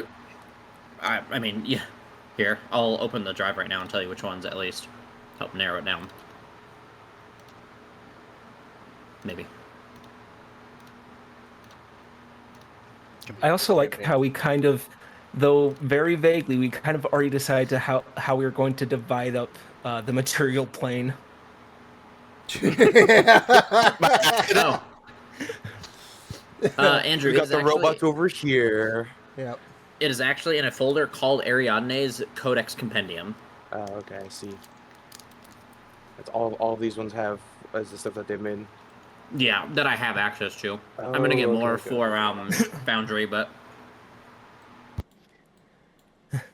Control over fire slowly turns to the red dragonborn. Okay, that is racist, and I do not appreciate it. Okay, I'm pretty good with fire. I was about to say, bro can literally breathe fire. He literally like. The first thing you see me is breathe look at fire the to my flare. elbow. Yeah, exactly. I literally need 2 more levels, and then I can do fire stuff. But so here's a question for you need everybody. magic to do it. Because this, I don't know, thinking about the fire thing just made me think of the puzzle again. Would you guys rather? Because I know how I did the puzzles before. It was kind of just like learning about the hells, like what they were in concept more than anything. With the puzzles, because obviously I'm going to take the next 3 weeks and look at everything again because it's who I am. Do you guys want puzzles that are more attached to, like, again, the concept of the layer? Like, you know, it's talking about, this one obviously is more attached to the Hellfire mastery thing and who Mephistopheles is. I'm sure you guys can figure that out as players. But, so I'm leaving that one. Unless I find or think of a really, like, a way better one. So do you guys think you prefer something that's more conceptual in there, or do you guys want something that's like deep-rooted into what may lie in that layer? Something that's maybe not so... trying to think of a good thing without like spoiling anything or trying to give anything away. So rather than it being like, you know, let's talk about Avernus, because we've all been to Avernus. Instead of it being about like Avernus, or like, you know, war, or like the Blood War, or specifically Zariel, do you guys want it? Do you guys prefer something that's more attached to like a deeper concept, or do you guys think you'd rather have it be the general concept, or do you guys want it to be attached to a specific sin? Because I could do the sins with the layers as well. I think a deeper concept might be cool, but I also kind of want to know, like, these were ex-members of these, like, layers, right? They're not necessarily ex-members. You'll get a bit more explanation when you start to encounter them. They've pretty much separated away from the primary cult, and they're looking for new leadership. Because they feel that their leaders have softened. So what I want to know is, like, you know, deeper connection. I think that's good, but I also want to know why someone would join this in the first place. Because, like, previously the cult? Yeah, the cult, like, why does someone want to follow Zario? Why does someone want to follow Mephistopheles? Like, what is the, like, general reasoning for it? Okay. I don't think I'll be able to do that through the puzzle mechanics, but... Because, like, you know, each of the players have their own individual reasons, and, like, we've encountered, like, other cults in other campaigns, like, yeah, I love fire, I wanted for this, but we never really got to a deeper connection with it, because, you know, prematurely ended, or, you know, it's kind of one-noted, but, like, you know, a reason to, like, you know, maybe, like, just something, you know? I like the idea of the sin for the layers. Kind of, I think that sounds like an interesting dynamic to work around with the puzzles, is the sin itself for each of the concepts, especially since we have our own sin. I'm gonna take away, I'm not gonna say puzzle, I'm gonna say event, because some of them won't be like fully like a puzzle necessarily. One might say an encounter. Yes, indeed. I second Jimmy's thought process.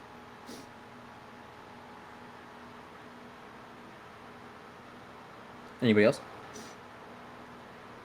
I think we should do 3 puzzles per encounter, and Yeah, we should go do fuck one yourself. of each. At 27. Do you know how long it would take you guys So to the get through campaign that? is the puzzles. How many doors will there be? I was about to say. What does At one this time, it go took us to? 2 hours to open 7 doors. Yeah. And then how long did it take you guys to multiply do my that other by puzzle? like 100. By And the I time we haven't- reach out, Yeah. we're level 17. And it took you guys like a whole session in totality between the net and the other puzzle too, the True Serpent puzzle. I didn't know why they were so wait, the hell's is so easy. Yeah, I'm not doing 27 puzzles because we'll be here for fucking ever. I'm not gonna. So, super honest time in the theme of no.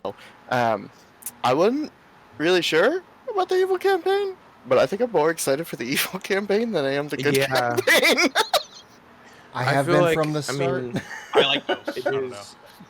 it is good to get out of your comfort zone, but oh my god, Yeah. I was having like a hard time trying to like, okay, this So- guy's like evil because I'm like natural. I feel like I'm naturally like The good guy. kind-hearted, Always, good yeah. person. That's always what I want to be. So I was kind of like, how? It's like in Baldur's Gate 3. Like you go to do an evil playthrough, but you end up following the same path anyway because you just can't heart yourself to do it. And I it's feel like the the same best way to do it is just to be like, hilarious. just be like crazy. There's even parts of me who was just like, but I don't want to sneak attack the goblin. I know he's going to attack me outright, but that's mean. Yeah. Yeah, and then This you was- also beat a goblin to death with another goblin, so... But that's the player fantasy of like beating a motherfucker with another motherfucker. Like, you gotta take the chance to do that. Yeah. I really like too that like we all did a really good job about like none of us are really evil for the simple sake of evil. Yeah, the father a little bit, but I feel like just being evil to just be evil is like not, It's too easy not and boring. necessarily always bad, but like yeah, it's just like it's a villain is always best when it's like you can I like have- kind of sympathize with him. sympathize or Like, relate. Yeah. I have Yeah. a quick question, actually, that kind of related to building a concept of a character that I'm curious about if it would help you guys in the future. Do you guys want me to build, like, a concept? When I'm like, hey, this is what I need from you guys as characters. I need this, this, this, and this. Like, I always make a list and I tell you what I want, what I expect. Like, here's what I need, and then I work with you to fix it. Do you guys want me to build, like, a general, very basic concept of what I expect in the future for a character, and then hand that to you guys and let you guys work with that?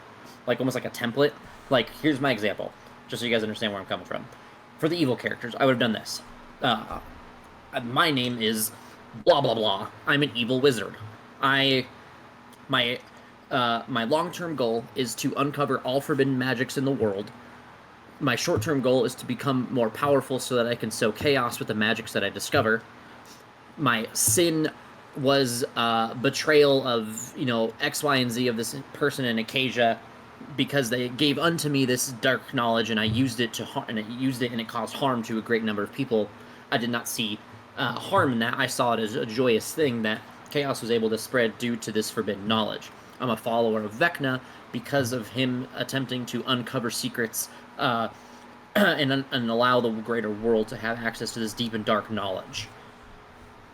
And then obviously, like, other more things, but like, is that helpful to you guys if I build something like that as like a template for you guys to understand what I need from you guys? I like if the templates because they format- streamline Yeah. things.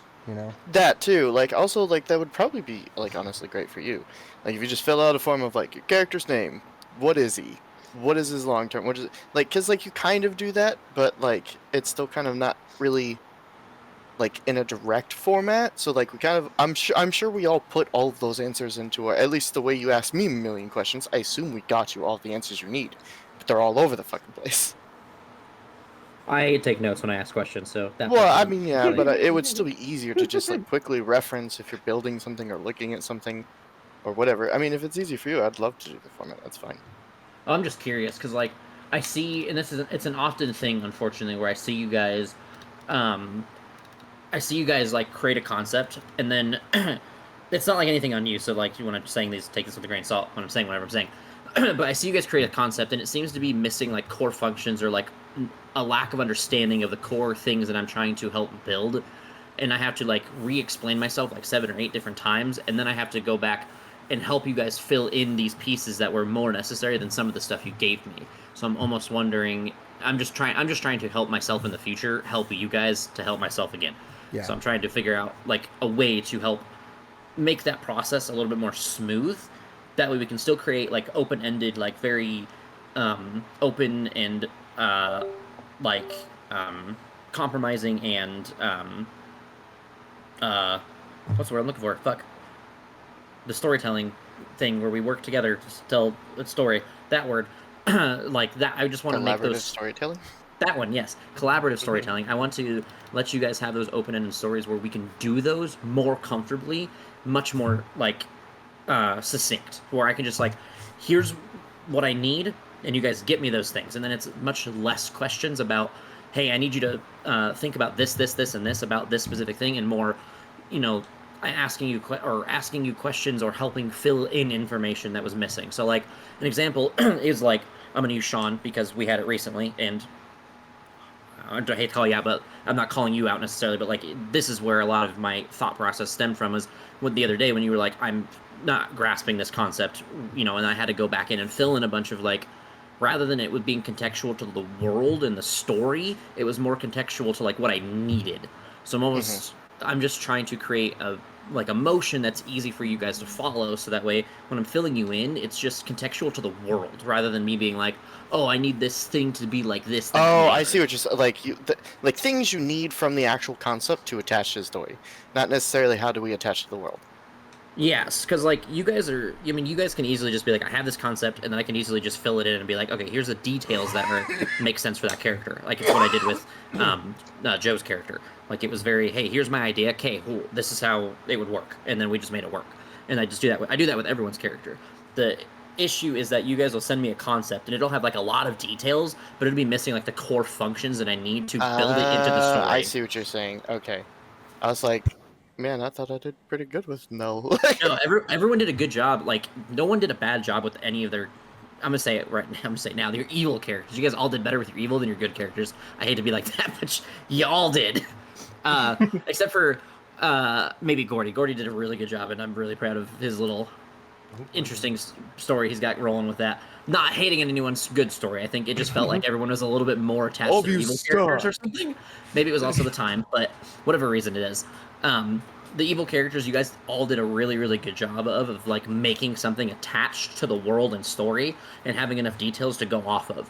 Versus like where I feel like it's the other way around with the good characters, you guys have much more core concept figured out, and now you just need to fill in the details. Yeah, I mean, I think it would help. Yeah, I'm pro template.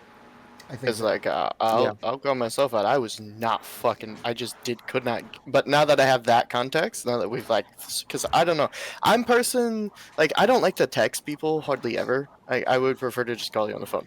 People hate that, and I understand. But like I'm much more of a talk in person kind of person. Now I get what you were saying. Yeah, because you were like the whole time because I was at work for one, so I was like in between stuff. So I was trying to get talk concepts texted quickly. But I was also, like, at one point you were like, I just can't grasp this. I was like, fuck, what do I do? I was like, how the fuck do I explain this better?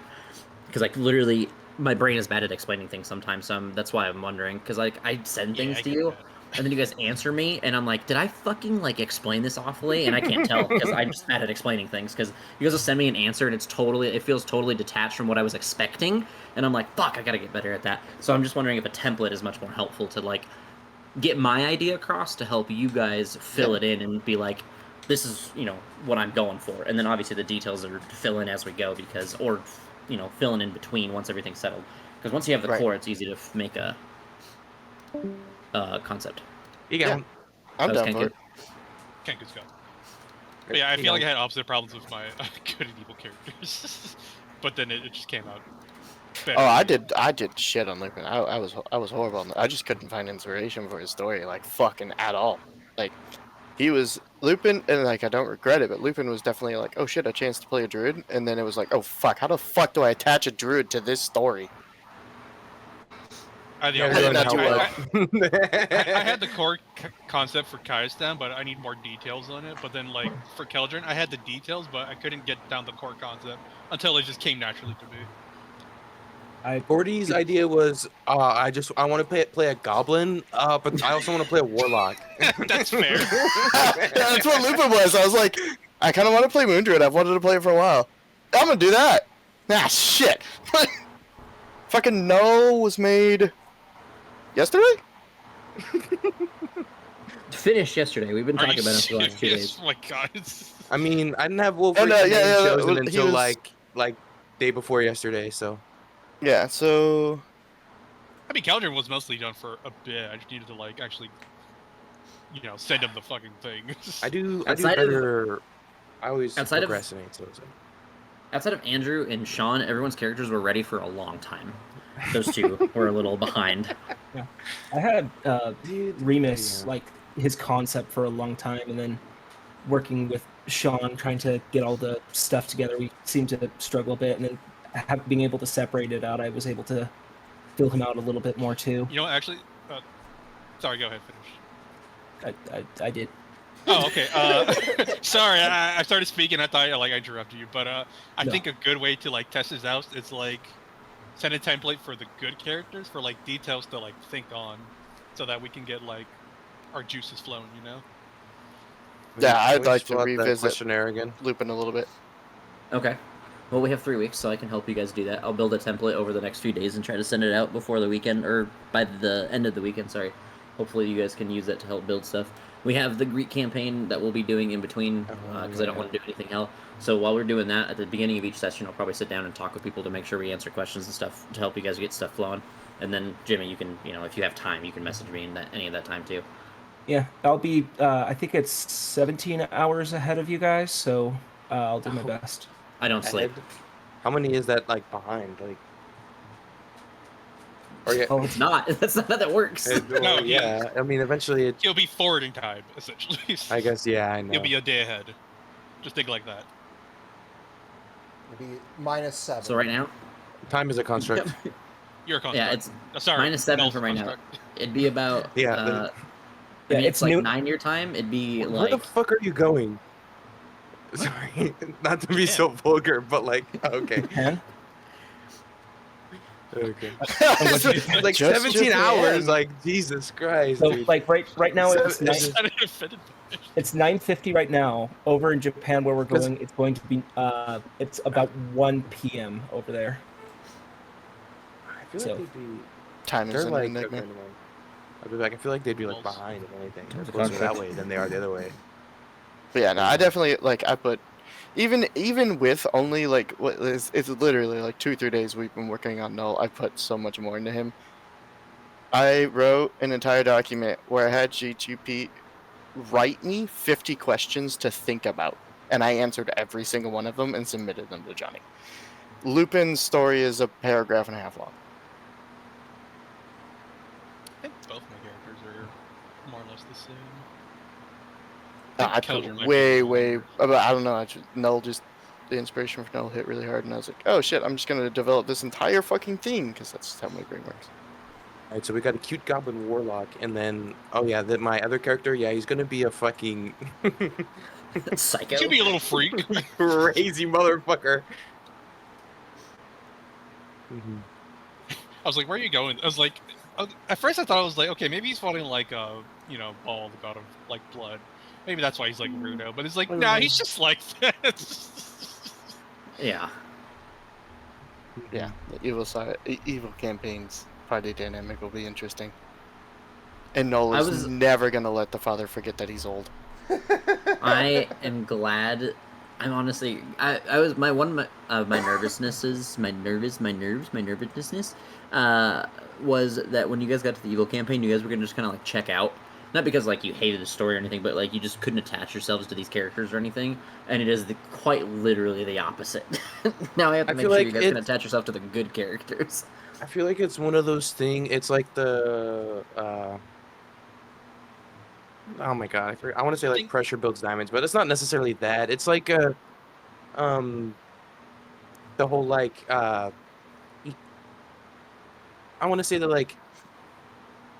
I know there's like a specific thing that people call it, but like I want to say that like, oh, games were like better like forever ago because they had more limitations to like Back so they in had my to make day. more.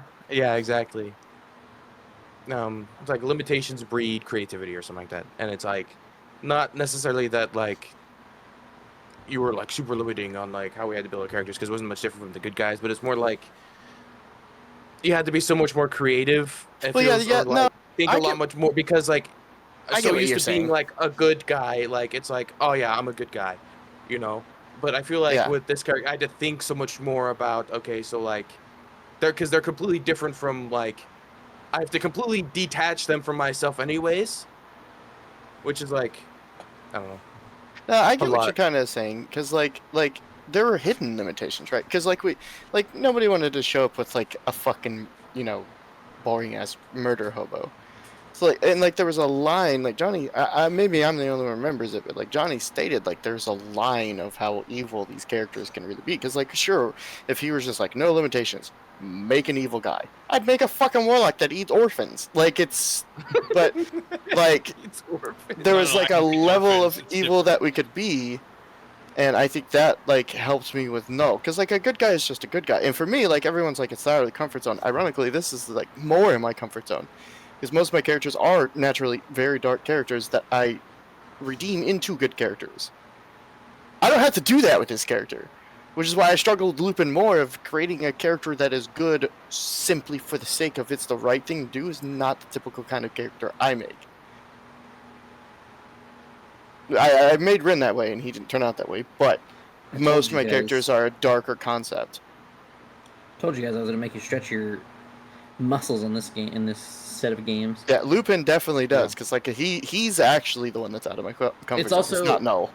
one thing I'm doing that I'm realizing a lot with Sean, based on how he's described things to me, is I'm creating the chart table and letting you guys understand what it actually means, rather than saying lawful evil, chaotic evil. Like I'm giving you guys templates and descriptions and understandings of what each frame of the alignment chart means and how it actually looks. You guys are lawful evil characters. The good guys are chaotic good characters.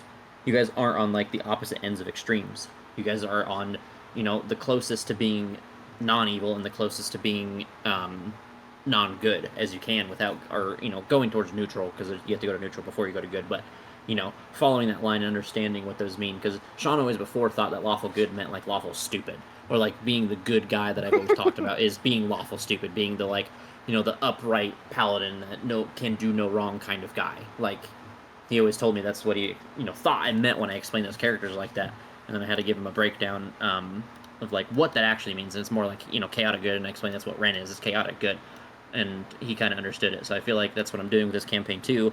So it'll be really good for the future, because if we ever stretch into the territory of being evil or neutral characters, you guys will have a better understanding. And then same thing with the good characters, you guys will know how to kind of fit into a theme. I'll tell you guys right now, the next campaigns I want to do, you guys will have to be damn near lawful good characters to make it make sense.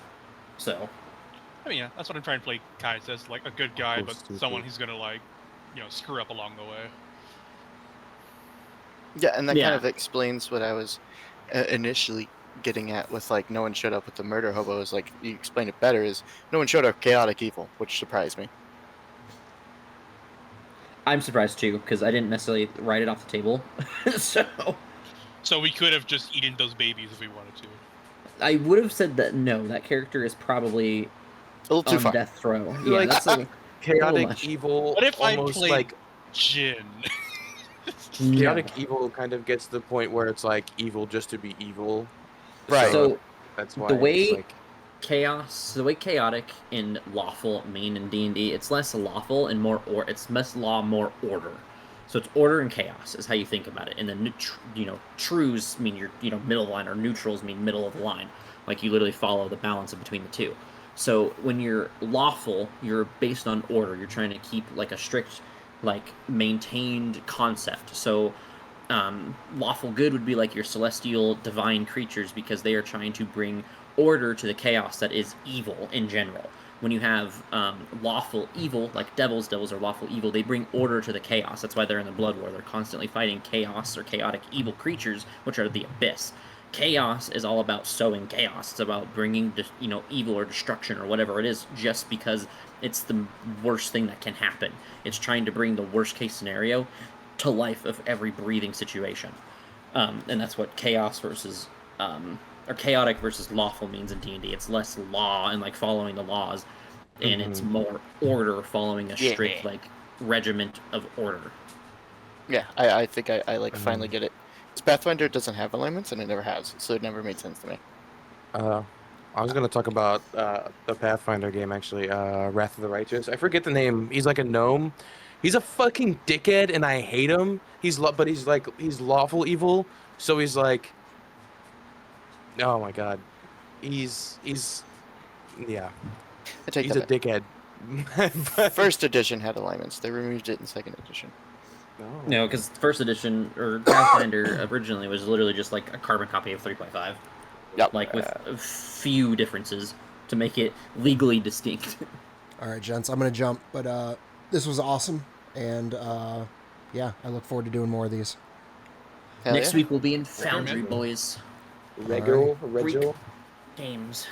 Yep. All right, you guys enjoy your games next week, and I will see most of you tomorrow and a few others on Friday. Jimmy, have a great vacation, bud. Or trip. Thanks. I'll try to give you guys some updates and just like when I land and everything and pictures, photos. Yee. Is it bad that if I say don't get caught in a tsunami? Godzilla. Godzilla. Who wants to see pictures of me in the onsen? Oh. Maid cafes. Sweet Jimmy Nips. See you guys. See ya. Have a good one.